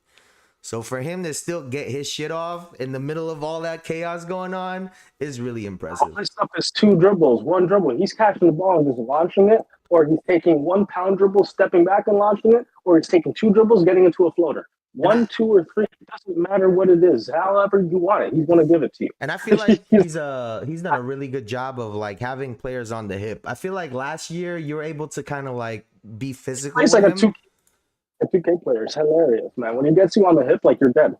Like he's done a really, really good job of like, all right, I'm a dribble it back, like I'm gonna pull it back, try to get you on my hip, and he's able to play that game almost kind of like Luka, if I'm being honest. The way Luka can play people on his hip, like it looks like he's kind of picked up some of that. To be quite honest with you, right now it's looking like Luka Doncic and Oscar Reeves are the two best players in the NBA. Honestly. Did Nikola Jokic die or something? Okay, that dude is so overrated. Anyways, let's get back to it. Overrated is crazy. Overrated as hell. In my honest opinion, when you start getting put into top 10 talks because of one champ, you are overrated, my guy. I'm sorry. I mean, it's 3 MVPs. That's why he's in there. I will say though, if he ends his career with 1 chip, there's gonna be some very weird conversations. We gonna end up looking like crazy right now. I can barely put him above Dirk. Dirk's full body of work versus Nikola Jokic's career so far. If you want to say that Dirk is worse than Nikola Jokic, that's crazy. That dude has the best Get It in Blood championship of all time. I mean, they both got 1. That's fine. I mean, they both got chipped. Dirk means 3 so MVPs. See, I don't think I could call Nikola overrated. Honestly, too. Also, like we have to. Every time we talk about players, we need to talk about the dead ball era because that does matter. Because these dudes were putting up averages and putting up points and putting up numbers that were not supposed to happen. From the, like 98 to like 2007 or something, I can't remember exactly what the years were. Man, the scoring average was so damn low. I mean, it was, but I mean, like it's not anybody's fault. Like, like you can't. It's not his fault. Honestly, like my honest opinion is I think Jokic is I think he's become like a prisoner of that team. Like I think he's put up such like crazy numbers that like that team just is like we're just not gonna put other players around him. And I think the reason he's averaged triple doubles like the last 3 years or whatever the fuck it is because that team is just not that good. Yeah, he has to. He has to. Like, there's no way that they're winning 40 games if he doesn't average triple doubles on that. You know what I'm saying? Like as Jamal Murray should be an all-star and should have the ability to take the ball out of his hands so that he doesn't have to average 10 fucking assists every game. Like, you know what I'm saying? Like, I feel like that's kind of what's going on in this situation. So I don't know if some people would count that as his stats are fluffed because he still got to go get them numbers. But like, if he were in a different situation where he's averaging a double-double and like 8 assists, I feel like they would be contending for more championships. But that's what I'm saying. Realistically, the reason why I kind of say that Jokic, in my opinion, is overrated too is because the defense. Like, if he was just a better defender, they'd probably have 2 or 3 chips right now. Like, literally, the reasons why they lost the 2 series that they could have won in the last 2 years to the Thunder is because of Jokic's lack of defense. No, they lost to Minnesota the year before, which I didn't think they should have lost that. But that's what I'm saying. Like, realistically, either time, it doesn't really matter. Realistically, the only thing that sticks out like a sore thumb when you watch Jokic is the fact that he can't move his feet on defense. You get him in a pick and roll, and he is barbecue chicken every single goddamn time. It doesn't matter who the hell is running the pick and roll. And that's the problem, is that they can't stop anybody, and everyone in the NBA knows that he can't stop anybody. So then what's the difference between him and Luka then? The difference between him and Luka is that Luka game if he has to. Jokic won't do that often. Jokic will do it every once in a while, but Luka will do it every single time. At some point, that negates the defense that you play. Like, if you're just going to put up more points than the other team, okay, cool. But Jokic putting up only 25 points, 10 and 10, like, that's not impressive at some point, in my opinion. I'm sorry. Like, let me get more points. I'd rather him put up 35, 8 and 8. I swear to God. I feel like, though, I'm not gonna lie, I feel like Jokic is in a weird like LeBron thing where like you almost would, I mean, me personally, like the way some people wanted to guard LeBron is you would almost rather he score 40 some with like 6 assists. He plays perfect basketball on offense. He just doesn't know how to play any defense to save his damn life. But to go from that to under to overrated is crazy, though, Black Canadian. I swear. It's overrated because I've heard way too many people this year say that he's better than guys like LeBron all time. He's better than guys like, you know, I'm trying to, like, that's Yeah. crazy. I mean, listen, bro, I was the one last year arguing that, like, I don't know if it's a preference thing because, like, you know, I grew up a Jordan, T-Mac, and a Kobe guy. But, like, I was arguing since last year that, like, Shea might be the best player in the fucking world because he gets his shit, but he also allows the rest of the team to really feel like they're a part of the game. Because I feel like there's a point where, like, if you're this monster triple-double person, like, how the fuck do your teammates feel like they're involved outside of just running around and playing defense for you? Not even all that. It's not even about all that. It's about the fact that at the end of the day, I know how Shea's going to kill you. It's like watching Brady. It's not like that watching Jokic. That's why Shea's the best player in the world. When Brady had the ball with 1:30 left in the game, everyone in the goddamn world knew what the outcome was going to be. It's the same thing with Shea. Exact same thing with Shea. He is probably the scariest person to play against in the NBA because if you're down by 6 with a couple minutes left in the game, you know you're going to lose. He's just going to hit 4 straight middies and just win the game. Because he looking like the best player in the world, bro. I can't even lie. Every time I watch the dude, like, the team, I feel like he makes it work. Like, he don't take the ball out of people's hands a lot because he's so efficient. Like, this is the reason why I think Shea's so good, too. He's the only dude that I forget about that gets 35 a game. Yep. He's the dude I've ever seen that I could forget about that gets 35 a game. He will shoot 15 for 19 and have 35. Yeah, no, it's like on, you know what it kind of reminds me of is like how efficient KD is, but KD just, I feel like, refuses to shoot over 18 shots in a game sometimes. Whereas like KD's 19, he just sits there. It's like, bro, you can get 35. Like, why you keep stopping at 27? Like, this is the greatest player of all time. His KD 7 shots is unstoppable. like it's just this weird thing. Like, we talk about it with Siakam all the time. Like, this man refuses to shoot over 14 times. Like, bro, like, y'all are good enough. Like, I wish somebody would go to them like, you know, you're good enough to do this shit, right? Like, KD, you a top 10, 15 player. You know that, right? Like, you gotta move the ball. You only have these many shots a game, Pascal. Moving the ball overrated. I know you can't say that trying to coach these teams. I tell my junior team, my junior high school team, they're nice, man. I have some balls on that team. I have a couple players that are ranked in Canada, like in the top 25 in Canada for their age group on that team. And when I tell you that these guys understand ball, I've showed them some variations of the offense and what we need to do, and they're just kind of having fun improvising with them. Yeah. Because, like, realistically, like, top scorers be on the championship teams. Like, you're not getting a chip without a top scorer, which means, yeah, some motherfuckers are selfish on that team. It's a part of it. Exactly. Well, what coaching does is teaches how these guys to be selfish in a low-key way. Yeah. Because if you're selfish in the way that, like, the plays are always ran for you, basically, ain't no problem with that. Mm-hmm. Because you know, it's a funny ass conversation. Like, and I think this is fucking hilarious. Like, Cam Thomas, right, on the Nets. The way he gets his 24, it's the most strenuous way I've ever seen. It looks way more selfish than Shea, who get 30 plus, than Luka, who get 30 plus. Like how you average 24, bro?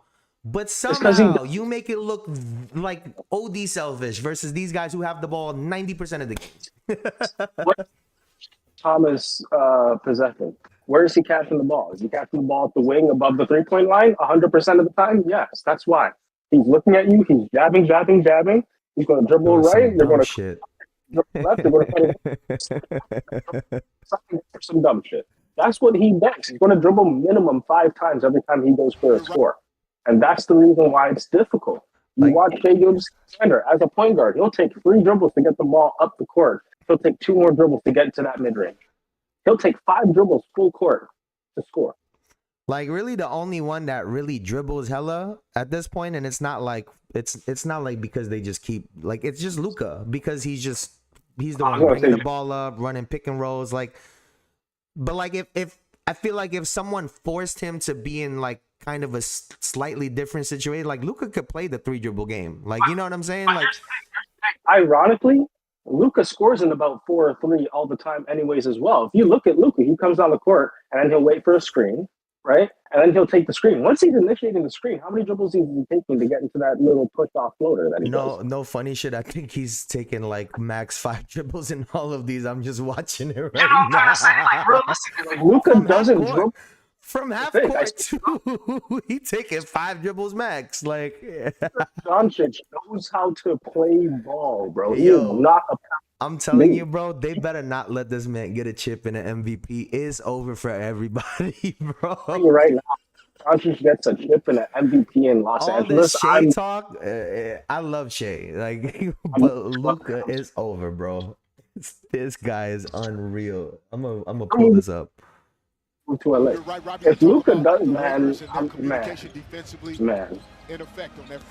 What I want to see in my lifetime, I want to see another Lakers 3-peat. I know it's crazy to say because I'm a Raptors fan, but I want another Lakers 3-peat, and I want Luka to be the one that brings that there. That would make me so happy. Bro, on these 2 plays, this man took 6 dribbles from the half court and scored. He's struggling pick and rolls. He's navigating the pick and rolls. He's sometimes flipping the pick and rolls. Like everything he do just looks so weird. Cause like watching it, it looked like you could stop him. But look how slow he's dribbling the ball. How he gets to 6 dribbles. He'll pound and then just let that shit like 5. He'll let that shit float for 5 seconds and then get into a post up and then dribble one more time and go straight to the rim. Like, and I think that's a big thing too. Like he post up, like he just can score in every way on the court, bro. Like there's not a lot of players that could do this. I mean, ever, honestly. Like not even. Work. Luka is a dude that has counters out the wazoo. He's nothing but counters. And even I feel like his game be super simple. It's when it's really just like when a defender overcommit to something that they do all the time is when they got to pull out some crazy shit and everybody end up on Sports Center. Otherwise, like he gon' shoulder bump you. He like to get to the left shoulder bump and he does his little floater to the right. That's what he like to get to when he gets close to the rim. If not, he gonna step back you, the pull back. Like this dude is insane. This guy is insane. What's he averaging right now? 35. Jesus, bro. I think he's averaging 30.6, 8, and 8. Last time I checked. 35 and 8.9 and 8.9. That is absolutely absurd. And what's even the percentages? Look at the percentages. It's just his 3. His 3, he picked his 3 up, actually, 34.1 and 47.8 from the field. Like, that's not bad for a dude that's shooting like 27 shots a game. Bro, if he was shooting 37% from 3, he would actually be averaging 40. So, like, I think it's probably fine. Like, he's shooting bad and he's averaging 35. 30-fucking-5, bro. 35. I don't even care about them turnovers. This guy got the ball the whole game. Bro, this is the highest free throw percentage he's shooting in his entire career, 81.2. Oh my God, wow. He's leaving. Imagine he's leaving 2 points on the free throw line. Like I would be at him every day. Like, yo, you can average 37. You know that, right? The fact that he's been for his career leaving about 3 or 4 points a game at the free throw line. This is the highest. Last year, 78.2, 79, 76 the year before. Like, he was at 71. I mean, credit to him. Like, that's bad. Credit to him. Bad. He's actually really improved his free throws since he's gotten into the league. He started at 71.3. So he's like 10 percentage points. But like, my God. Like, usually, I'll be honest with you, free throw percentage is not something that usually switches too much in the player's game. It's actually kind of funny. I really don't. Yeah, I really, really don't. Because he used to coach like NCAA Division I. And he's like, the one thing we looked at was free throw percentage in high school. Because that generally shows what type of focus you have. Because free throws are not difficult. Free throws are just you focusing at the line and putting the ball in the damn basket. Yeah. If you can't get a 70% clip, no matter what skill level or what position you're at, you're probably never going to be a good shooter. And this is the most. This is it. Don't get more skilled than this dude either, bro. like, there's nothing this man cannot do on a basketball court, which is absurd. I mean, 35 is insane. That's correct. The reason why people say that LeBron can't shoot because he's had years where he shot under 70% from the free throw line. It's like that tells you that your mechanics are bad. Now, do you think Luka's keeping this up though for the whole season? Do you think he's gonna average 35 the whole year, or you think he's gonna dip a little bit? It might go higher.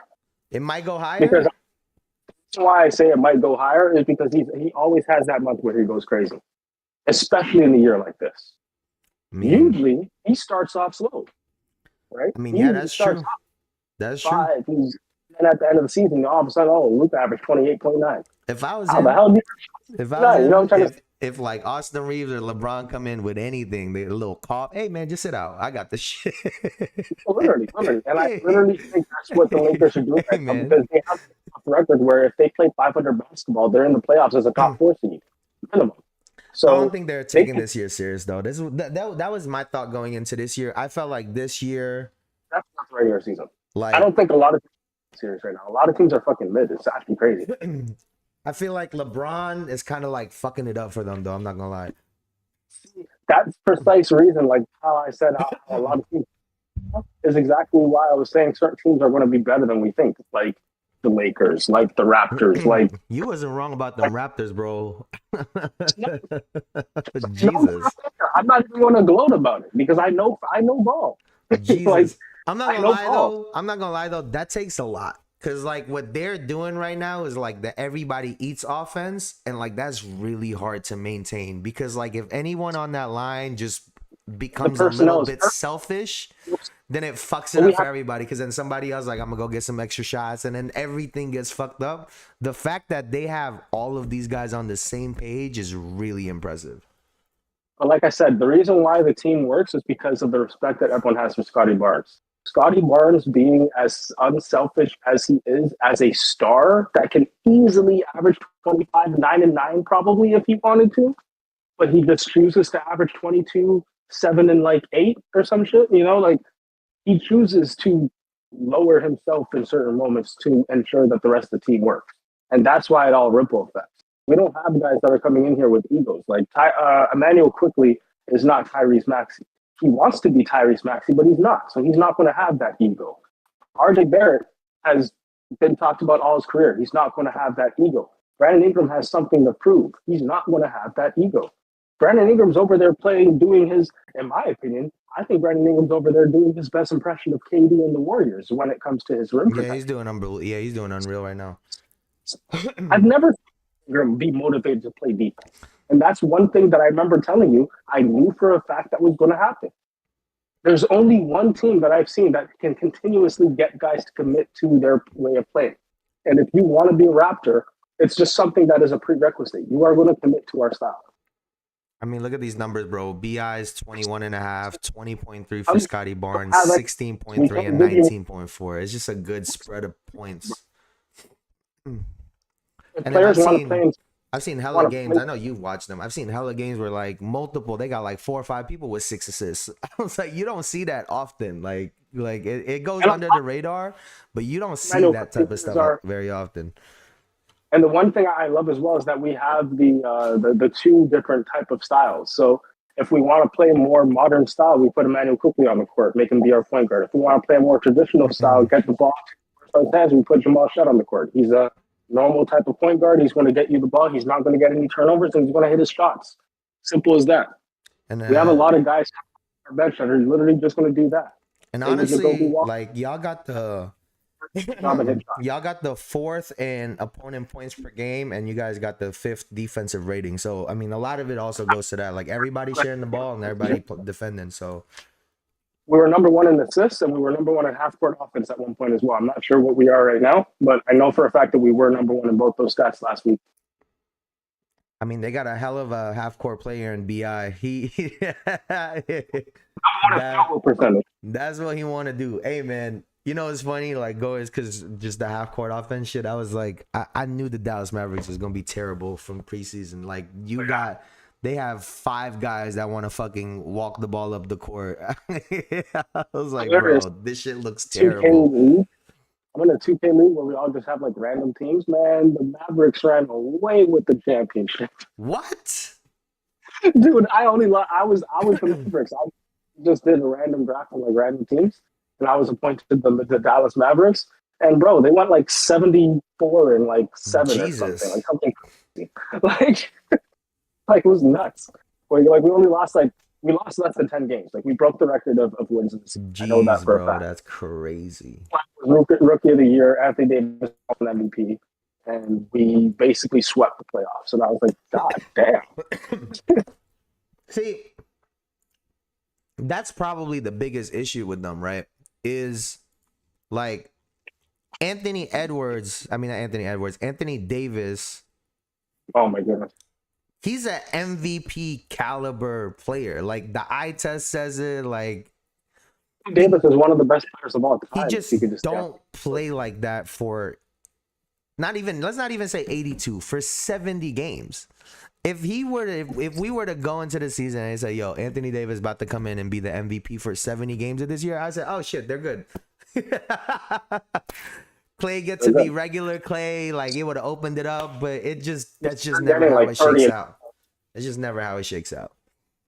Like Anthony Davis in New Orleans was good for like 28 and 13 with his eyes closed.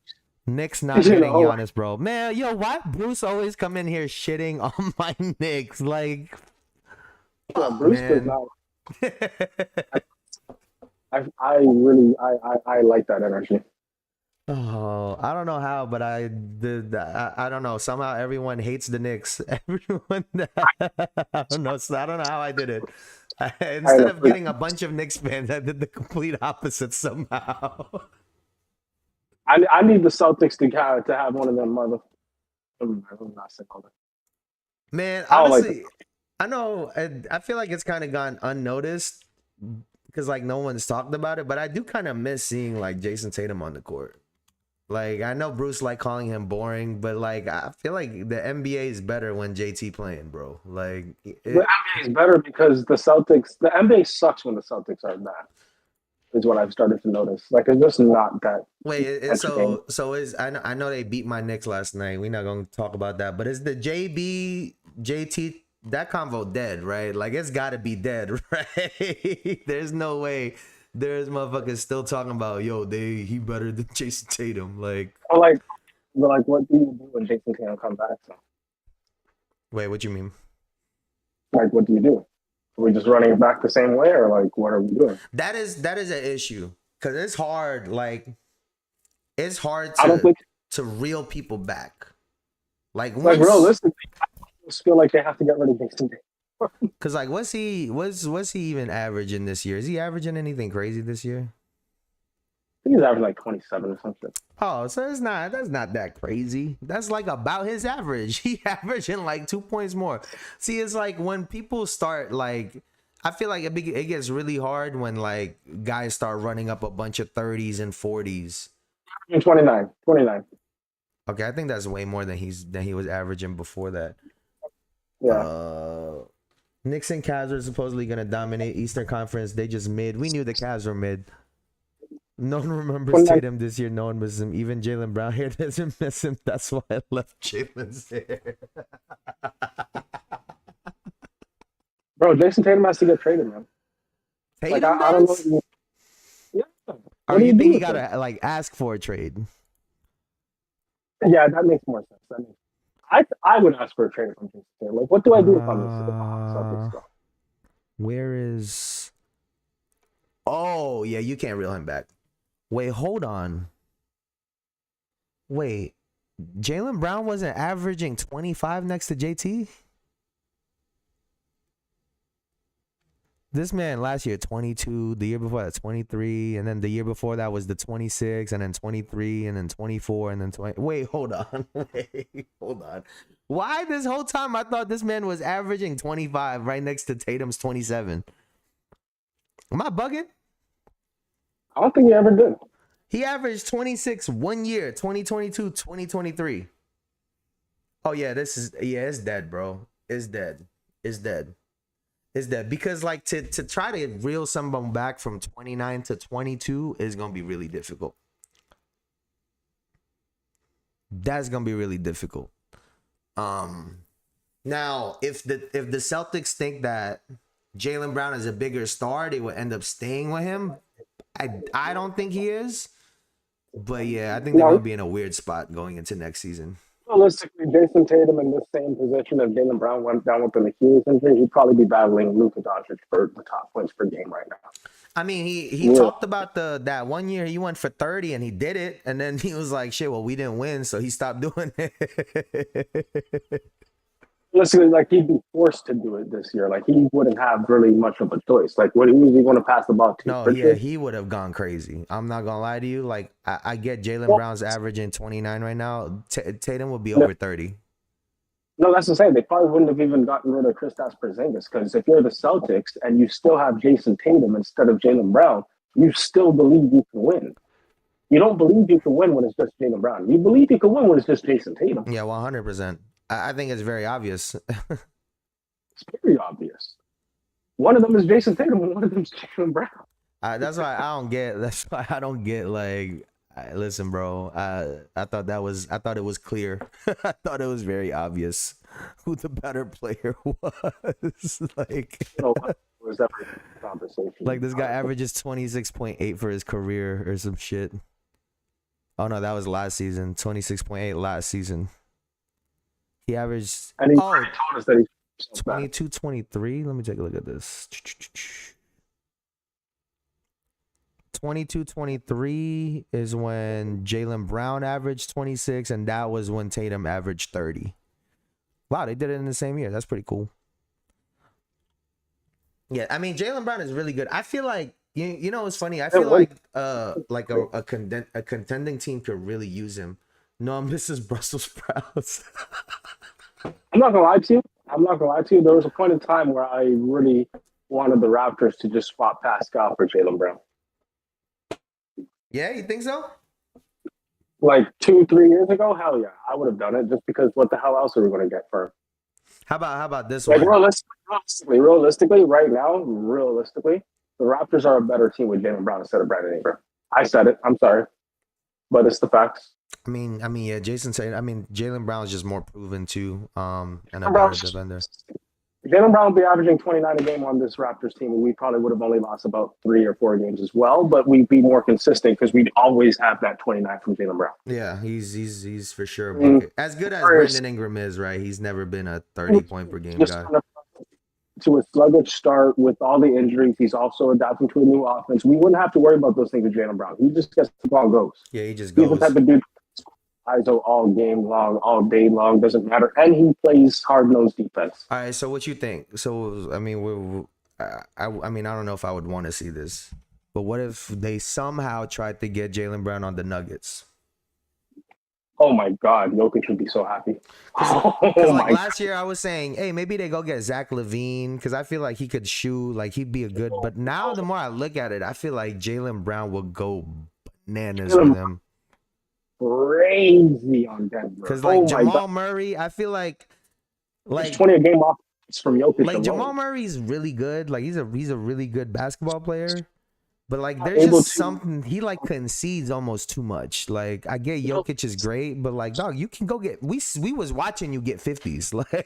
Like we seen it. And I know he had he had an ACL surgery too, right? I think Jamal Murray did. But Jokic is operating from the pocket a lot of the time, which means that the most opportunities that you're going to have is cuts from the wings or cutbacks from the wings into the corners. And that's what those JD are does. two things he are not good at. He's too small to cut to the basket and get a big score. He's not a consistent finisher. He's not going to go over top of the defense, and he's not going to go for the and one. Jaylen Brown has proven that that's what he loves to do. That's his bread and butter. He's going to catch that thing 2 foot, go up and dunk on whoever the hell is in front of him. That's beautiful. And he's gonna get so many open threes. Like to give it to Jaylen Brown on an ISO. I definitely trust Jaylen Brown to get a shot that he could actually get off over Jamal Murray in those situations. Yeah. Especially if you have a Jokic on the court where you can't double team Jaylen Brown. Yeah, if I'm the Like, Nuggets, I'm making that phone call. Shit, we gotta revamp this team because, like realistically, they're just kind of wasting. I know you call them overrated, but like you're kind of wasting these years out of Jokic at this point. Like I said, I'm not calling Jokic overrated in today's NBA. I'm talking that Jokic is overrated all time because people inflate the hell out of his numbers right now and try to project them and say that he's better than people like Karl Malone all time. It's like, that doesn't make sense. It's funny because people were in an uproar when I think it was last season, Gilbert Arenas said he's the worst 3-time MVP of all time, and they were like going crazy. He's like, till you start listing all of the people with 3 MVPs or more, and he's like, yeah, he is the worst. He has the worst body of work out of all of them. He literally might be the worst out of all of them. Like, and he might go down as the worst out of all of them, which is even crazier. I mean, just strictly off accolades like the chips and all that stuff. He 100% is. Player that has 3 MVPs, how many chips did they got in MVPs in the finals? Minimum 3 or 2, 3 or 5, 3 to 5. Yeah, Larry Bird got 3 to 5. I feel like it's Kareem easy, yeah. You know what I'm saying? Like, Jordan got 3 to 5. You're talking about Mike, you talking about like Larry Bird and Magic and all them guys. Like, you're not fucking with them. Yeah, no, it's like it's a hard list. When you get into that conversation, we're talking about like the cream of the crop of NBA players to ever play in the league. If you think Jokic is that, I think he's overrated in my opinion. There's a lot of guys that are trying to have that Shaq Jokic convo, and I listen, I don't subscribe to that, bro. You can't even compare the two. Jokic is a power forward compared to Shaq. I feel like I feel like you can maybe have damn near any conversation with anyone else outside of like Shaq. I feel like you can't even have a Tim Duncan conversation with him. Draymond versus conversation before we like Draymond in the 2016 finals did everything I've seen Jokic do. Bro. Yeah, and he's been getting cooked too. that Kenya Martin Draymond shit. It's not no lies at all. Some of the guys that he said are better than Draymond all time are insane though. But yeah, but like I pulled the video back earlier. It's like Kenya Martin was talking about the tough guy list, and then Draymond made it a career. I got more chips than you convo, and it was like, bro, that wasn't the conversation. You were the one that brought it to that. Now you got this guy talking about you got more 0-point games than 20-point games. Like, fuck. Realistically, Draymond is slightly overrated all time as well because of his DPOIs. But it's like, what is so special about the DPOIs in the softest era of NBA basketball? That was Kenya Martin's list because he brought up all the defensive player of the years in his era versus like Evan Mobley and some of these guys. It's like, it's not even comparable. And not for nothing, we know why Kenya Martin wasn't on them lists. David Stern did not fuck with him. I watched Kenyon. He was nice. He could do everything, bro. Kenya Martin was the blueprint for Amari Stoudemire. That, and I feel like that's why it's funny that they're going at it. I feel like Kenya Martin does a lot of what Draymond Green does also. Like the way, like preventative defense. Like I don't have to get a block or a steal if we're in the right position. Like they do a lot of similar stuff. Like realistically, if I'm Draymond, why would I not be watching Kenya Martin growing up? He's basically the same size. I think that's why he's hurt, bro. Because he started his whole thing talking about, oh, you was born in Saginaw, Michigan. I thought you would show more love. I think that's where it comes from. Yeah, I think that's why he took it so personally. Like, you should have added me on the list just for PR shit. Like, just like, so it isn't even a conversation. But like, some of these old heads just don't give a fuck. Like, some of them, like, they just gonna be honest, and he was just being honest in that moment. Especially like a Kenyon Martin, bro. That dude didn't give a fuck when he was in the NBA. Yeah, he was eating fines. Like, he didn't give a fuck. And not for nothing, I don't think he was wrong. No, he's not wrong. I think Draymond picks his fights. I don't think he's wrong, and there's nothing wrong with it. Like, but I think that's what he took offense to. Just typically, as a man, if you're caught out on anything that makes you look like less of a man, you want to defend yourself. Simple as that. Like Draymond can't say, "Oh, you're right, Kenny Martin." He literally cannot say that. I wish he would have said, "Let's just fight." I wish, because I know Kenya would have said it. Hang up on pay-per-view. It would have been like YouTube special. But see, I feel like, that's why Draymond is smart and he's calculated. Like, he knew not to press that button because then he would have to cash that check. If he would have said any fighting words, he would have to cash that check. That's what I'm saying. Like, Draymond doesn't actually want to fight nobody. He's going to act like he would win the fight if it had to go down. And honestly, it might not even been some pay-per-view. It might have been some Matt Barnes shit on like he drove 2 hours to go whoop his ass. Like it might just ended up in a rap song.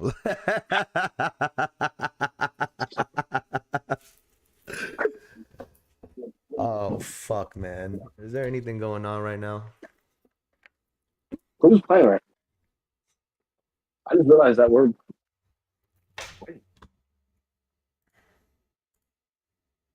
let me see. Let's see. Right now, Portland is about to beat Cleveland.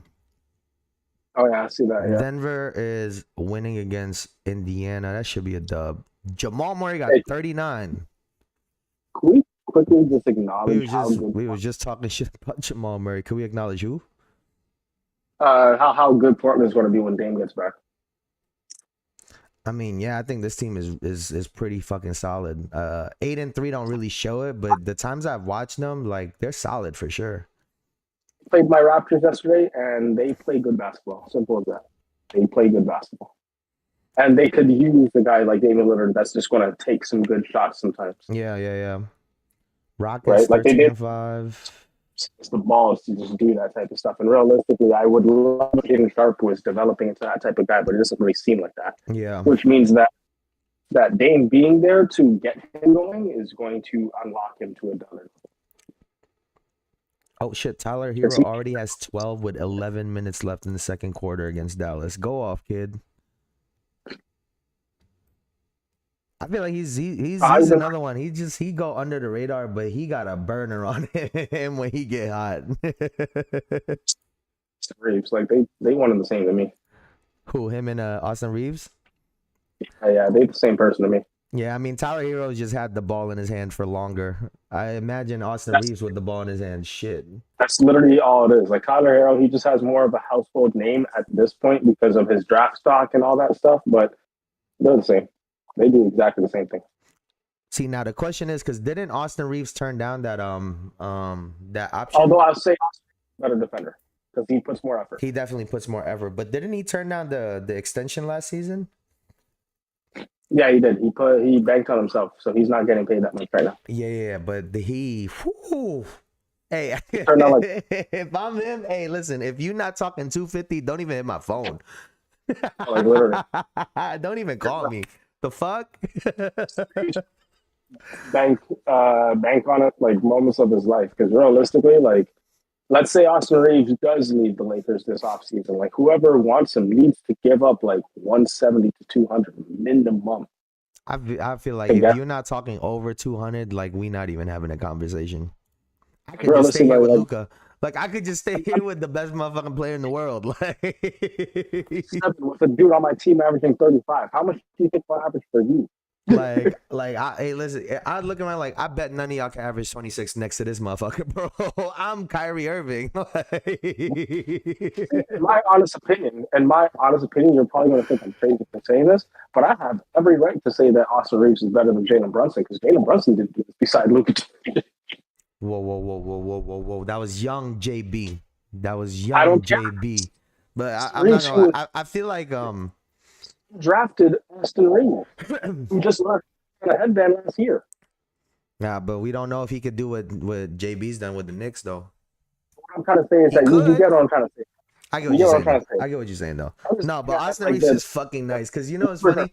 You put him next to every two guard in the league, just like off numbers, like he's more efficient than all of them. He scored more than all of them. Like, you put Anthony Edwards, anybody. right now. Let me pull up all of these numbers actually, because he's actually like crazy, man. No, his is nuts. It's like 26 and some shit, bro. Like no bullshit here. Right. That's like 26 and like 7 or some shit. Like 7 and 7. Like You're being it's, averaging 28, 6, and 7. With a steal, almost a steal and a half. Shooting 50, 37, and 88 from the free throw line. yeah, I'm pulling up all like the other big name. Devin Booker. Bro, he's better than Devin Booker. No, I'm just pulling it up just because like all of these people got big names. Even like Donovan Mitchell. I love Donovan Mitchell. That guy is fucking cold. But like none of these guys are fucking with Austin Reeves this season, bro. At all. Like this guy is raw. Like, bro, he like top 10 in points and everything else as well. Like, yo, this guy Anthony Edwards numbers keep going up and down. He's like 27 one day. Now he's 29. which is number 10 points in the NBA. But Austin is more efficient from the field, 51.9% from the field. And I'm sure it's less field goal attempts. Yeah, like this guy is shooting 20. He's shooting 4 more shots a game, and I'm only averaging a point less than you. And he's also top 100 for rebounds per game. Like Devin Booker, I mean, they started off like, you know, they've been having a cool season, but like I thought he wasn't gonna get more than 25. He's at 25, 4.3, and 6.7 on 45.5% shooting from the field and 31.1 from 3. Like that's not good, bro. Bro, Austin Reeves is nice. Simple as that. Oh, actually, Like Donovan Mitchell's the only one I think. I told you this guy is cold. Yeah, he's having 30.6 on 50% shooting from the field and 39.1. He the only one. He's the only one. Austin Reeves got more assists and rebounds per game. Yeah. He's doing it in less minutes. And probably less shot attempts than all of these guys for sure. 20 all of these guys shooting 20 times a game damn near. That's what I'm saying. It's like realistically, the fact that we're even having these conversations kind of negates the conversation itself. But see, like, bro, this is what I've been arguing. Like Pat's got to get to the free throw line. Like Austin Reeves is getting to the line 9.1 times a game. It'll do so much for people. Like imagine Anthony Edwards was driving and getting 9-10 free throws a game. He'd be in the 30s. Like what are we doing? Per game than Pascal Siakam. That is a problem. Like, yo, like it's that's precise, crazy. Bro. It's our unbelievable team to me because Karl Anthony Towns is not that dude. In my opinion, if the Knicks traded for Pascal Siakam right now, straight up, the guys are better. And if anyone thinks anything differently, they're crazy. Because Karl Anthony Towns is not a winning basketball player. He doesn't know how to compete. Yeah, but then we just need points to get from somewhere. I don't know. Well, he's averaging 24 right now. Oh, without Hallie? Without Hallie, he's averaging 24 right now. And that's with Benedict Mathurin averaging 27. That's impressive. That's really impressive. Bro, I did not know Anthony Edwards was shooting 49.4% from the field and 41.3 from 3. Bro, I'm telling you, bro, if he just shot a little bit more free throws, we'd be having a totally different conversation about him. He doesn't get into the pocket, though. He's taking everything falling away from the basket instead of falling towards the basket. That's why the refs don't. That's what I'm saying. Like, that's impressive that he's still getting 49% of them shits to go in. And then he clearly shoots the shit out of the basketball from 3. Like, 41.3 is really good. I think he takes like 10 threes a game. 8.8. But I mean, 41.3%, that's really good. Like, shit, that's really impressive. 8 threes per game from a dude like Anthony Edwards is actually insane to me. How many? Like, waste of possession. Luka shoot hella threes too. Yeah, Luka shoot 10 threes a game also. The Edwards could go and run the time. You know what I'm trying to say? It's like I'm wasting possessions with him shooting 3-pointers when it's not his best skill set. Bro, if your best skill set is dunking, why are you not dunking as much as you can? This is what I was saying earlier. Like people got this like the Michael Jordan shit fucked up. Like people keep trying to recreate second 3-peat Washington Wizards Mike. Like, no, someone needed to show Anthony Edwards 86, 87 Mike. Like, yo, this is what you got to do, bro. Like, whatever the fuck this guy doing, you just copy all of it. And you'll average 37 a game. Like, fuck, man. And you shoot way better from the three than that guy. Like, listen, bro. The world would be yours. The world would be yours. But I am a little disappointed. I was really hoping he would end up in an MVP convo. I think that to me is like... It's dead.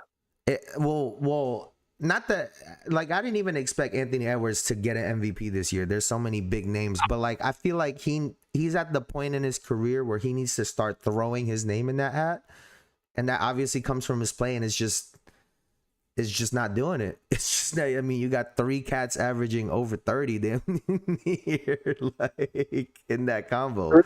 And we not even talking about a Giannis. Giannis get a cool 30 plus every year too. Like, no, let me say the real reason. The reason why Anthony Edwards will never win an MVP is because by the time he's ready to actually like focus on winning a damn MVP, he's gonna have to be worrying about Cade. He let Cade get into the conversation. Bro, that's another one. Cade, that dude when it comes to MVP conversation. That's another one, bro. An 8 for the next like 10 years on Detroit. Tell me if you think if you think this is wrong, because when he had that, what is that? He had 46 on 45 shots. Everybody was like, some people were cooking it. I loved it. I loved it because he was another one of those players. Like, he's gonna play good basketball. He's gonna make good decisions. Like, he almost needed a little bit of that. Like, now you can go get 40. You can go get 50. Simplify it even more. Detroit, who the hell is going to take 20 of those shots that Cade took? Yeah. Please tell me who. Who the hell do you want to take 20 of those shots that Cade took? Your best option at winning a damn game is getting Cade the best shot he could take and letting Jalen Duren clean it up afterwards. Yep. He's having his best. Jalen Duren is having a hell of a year too. I got to keep giving him credit too. Because they are playing off of each other. There's no reason to switch that up. You give Sadiq Bey an open 3 when Sadiq Bey has an open 3. If you don't have an open 3, you don't let him create with the ball because that's a turnover. No, that's facts. That's facts. Eamon Thompson is a turnover if you let him create with the ball. I'm sorry, he's not that good. And like even not the Detroit Pistons. Like, I attribute a lot of this like last year. If you remember the first 50 ball that Shea had last year, it was almost like a light switch, like something clicked. He's like, oh shit, like, wait, hold on. It's like he realized, like, wait, I am that good. And like, I feel like some of these guys need to realize, like, you could be all time. Like, it just takes one of them games for you to be like, because obviously you don't need to go shoot 40 times every game, but like sometimes you need that. You go crazy. Like, especially when you that good. Like, trust me, it's like playing anything. Like, you don't know how good you are at something until you just try some stuff, right? Like, Xander probably didn't realize how cold he was from the mid-range until he was forced to score 50 points from the mid-range and win a damn game. And he's like, wait I could do it. And then it goes back. I don't know if you've seen there's that clip, that viral clip going around earlier this year of from the starting 5 when he was like, for him 30 is a bad game now. Because he literally because it's below my average, and like, yo, that's the type of mentality. Like, I think it unlocks that for some of these guys, like a Cade Cunningham, like some of these guys that almost play like not safe. I don't know what the right word is. Like, some guys just play really good basketball all the time, and sometimes you gotta play some not so good basketball in some stretches. That's how you open it up for the rest of your team. Exactly. But it's also funny too because it's like, if you think about it this way, it's like, if you were to look at a guy that averages 29 a game and he has 24, you'll instantly look at that and be like, oh, he had a bad game. You won't think the same for a guy that averages 35 who has 32. Yep. But it's the exact same. Literally, bro. Literally. Like, put it that way. There's a certain level that certain human beings get to that they can't really process beyond that. Like, 30 points per game is one of those numbers that, like, if you're at that number, everyone just thinks that you're nice. But if you don't think you're that nice because you average 37, yeah, every right to do that. Like, you didn't even know that was possible until you did it. Like, shit. I'm saying, like, literally, man. That's why I feel like Shea might be on a run. If no one stops him, he might be on a run, bro. He might be. Luka trying his damn. Luka trying his damn, bro. His hardest for sure right now. But the hottest take of time is that if Shea Gilgeous-Alexander and these OKC Thunder actually figure out a way to really be like the trump card for the NBA for the next 5 or 6 years, and Shea somehow wins like 4 in the next 5 seasons and has 5 or something like that, he might end up making this GOAT conversation confusing. Oh yeah, we gonna have some real uncomfortable conversations, bro. We gonna have some real uncomfortable. Because I'm telling you right now, as soon as he hits 3, people are going to say he's better than Kobe. Yeah, And oh they yeah, might for have a sure. right. Oh yeah, for sure. They might have to. Yeah. Like, okay, if he goes back to 3, he is better than Kobe in my opinion. I mean, and we love Cole. We have to give it up at some point. You just have to give it up at some point. For sure. I mean, the only one I'm not giving up is Mike, but you got to go get 6. 4, 5, 6, you know? Like, what if he just doesn't? It's like, shit. But like the other part in that too is not even just like the people in our time and the people before, because like if he runs off 3 in a row, that means those are chips that Jokic isn't getting, those are chips that Luka's not getting, those are chips that Giannis is not getting. So all of these other people who are potentially next in line in that convo, like you're taking like accolades away from them also. Like it gets real crazy, bro. Potentially go on right now. Unfortunately, we forget about Luka Doncic in NBA history. You literally will. Because like realistically, like career for career right now, like I'll be honest, I don't think Shea is that much ahead of Luka. And mind you, that's like a chip and an MVP. Like that's how crazy the start of Luka's career has been. Yeah, Luka was so far ahead of Shea, in my opinion. Yeah. Like he had to have an insane year to catch up and get a lead. Like that's how I look at it, right? Like he needed an MVP and a chip and a Finals MVP. But they're literally the same plane. Shit gets real spooky. If he run it back and get 2, shit get real spooky for the league. All right. I think what happened? If Luka, it gets even more crazy. If what? If Luka gets back to back, it gets even more crazy because then he already has all the playoff numbers. Listen, bro, they better not let that man get to the Western Conference Finals this year. If Luka wins back to back, you could say he's probably the only person in the NBA that's eligible to be called greater than Jordan if he does it, because he already has off the number. Yeah, bro, I'm telling you, they better not let that man get to the Western Conference Finals this year, because I think genuinely, like, I really look at Luka like this, where like I don't know if you look at any other player like this. I feel like he can win a series by himself. Like, no bullshit. Like, they better not let him get that far, because then shit gets spooky next year, and he could make the finals. Like, that's how good I think he is, bro.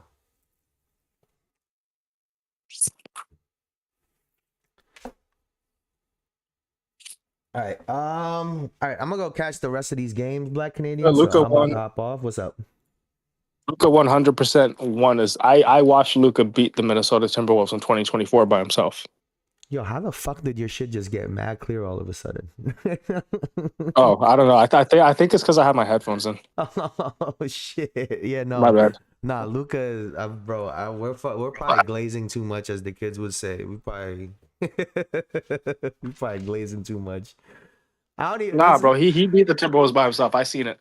No, he's beat everyone by himself. Like, people don't want to talk like that. Mavericks team was not that good. It was built around him. They were not that good. We could see it right now. Like, he beat Shea by himself. Yo, Jamal Murray got 52 right now. But what the hell?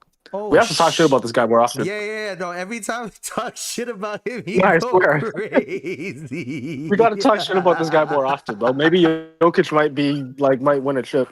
Yeah, I mean, it's against the Pacers, but like, shit, what the fuck? Yo, honestly, if you've been watching the Pacers play basketball recently, they've been hurt and like really depleted starting the season and stuff like that. They're back to full strength right now, like without Tyrese, obviously, but they're a team. I mean, I feel like they've always played good ball. Like Rick Carlisle. No, they're playing better basketball now because they have all their guys. They didn't have what's his name, White Boy, and all those dudes. But I mean, I feel like what Rick was White Carlisle Boy's got name them off in the a bench again? TJ. Yeah, they didn't have TJ for a minute. Yeah, I'm telling you, bro. If I were any team in a playoff series against the Pacers, I have a whole game plan just for TJ McConnell. Like, I'm telling you, bro. They're a scary team though because of their offense. Wait, he said Giannis might have just tore his Achilles. What the fuck? Wait, what? What? Nah, bro. What the hell just happened? What? Jamal getting 50 and oh shit. Hold on, I'm about to pull it up right now. It was a non-contact injury. Oh lord. Oh no, I see it. Yeah, not the non-contact injury. Those be the worst. Yeah, I'm about to pull it up right now. Wait, I'm watching the video right now. Points, a couple of free throws here from Giannis. No field goals yet. Giannis dancing in the Oh mid-range. no, Finding no, that yeah, he cutting tore his edge Achilles, jumper. 100%,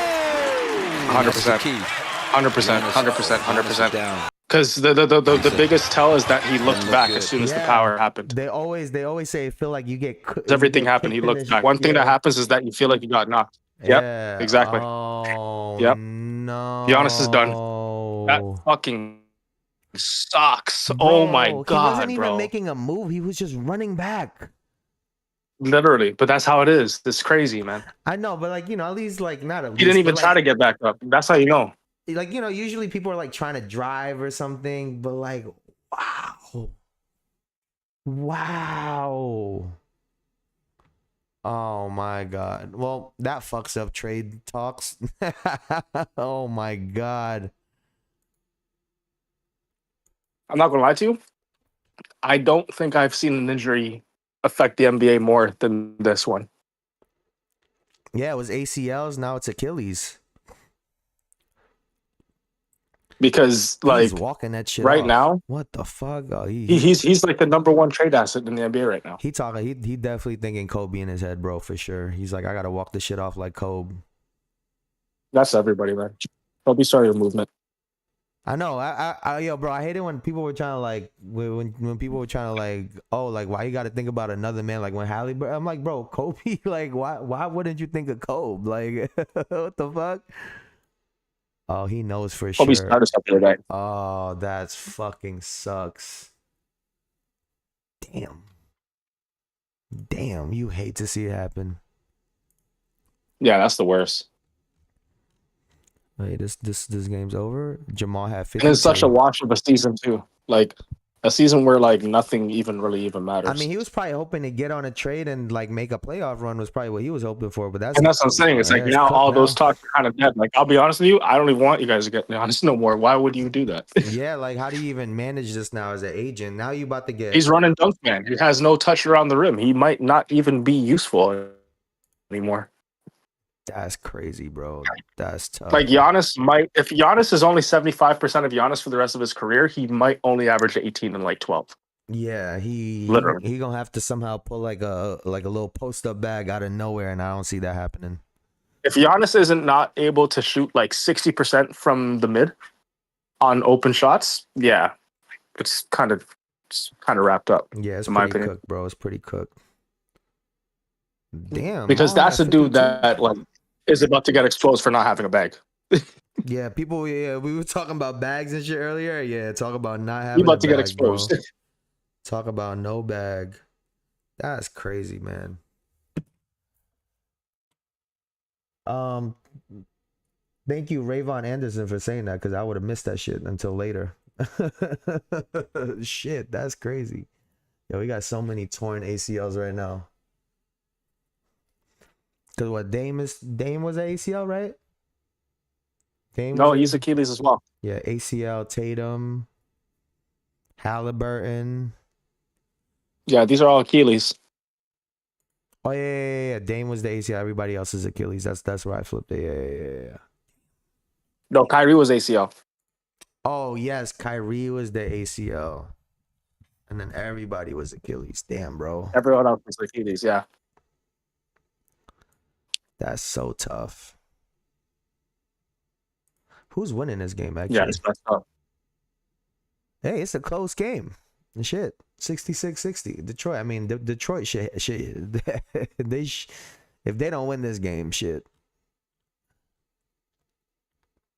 I think that's gonna do it for me for today, bro. I think I'm gonna hop off this Discord call. I appreciate you for kicking it with me. Hell yeah. I appreciate you, bro. I'll be on again Friday. If anything, we'll just get back on the Discord call. Fuck it. Say less. Let me know. All right, I'll hit you later, bro. All right. You have a good rest of your night. All right, later. Peace. You too. Later. All right, guys. Thank you guys for hanging out with me. This was a long ass episode. Thank you guys. I appreciate y'all so much. Oh shit, we got a good amount of views for today. Oh, that's love. That's love. Listen, man, before I get out of here, if you have not done so, please leave a like, leave a comment, all that good stuff. It really helps the channel out. I hope y'all enjoyed the long stream. I hope y'all enjoyed everything. We have Black Canadian on. I think I'm gonna just start opening up the Discord if anybody want to hop in and just talk shit. But thank you guys so much, man. I truly enjoy being here talking to you guys. So I appreciate you guys so much. Thank you so much. Y'all could have been anywhere on the internet, but y'all were here with me, and I appreciate you for that. So thank you, Black Canadian, again, for popping in. Thank you, Bruce. Thank you, Rayvon, for that last one. Thank you, JR. Thank you, Eli. Thank you guys, man. Y'all are the goats. I appreciate y'all so much. I'll be back on Friday. I'll see y'all later, man. Y'all have a good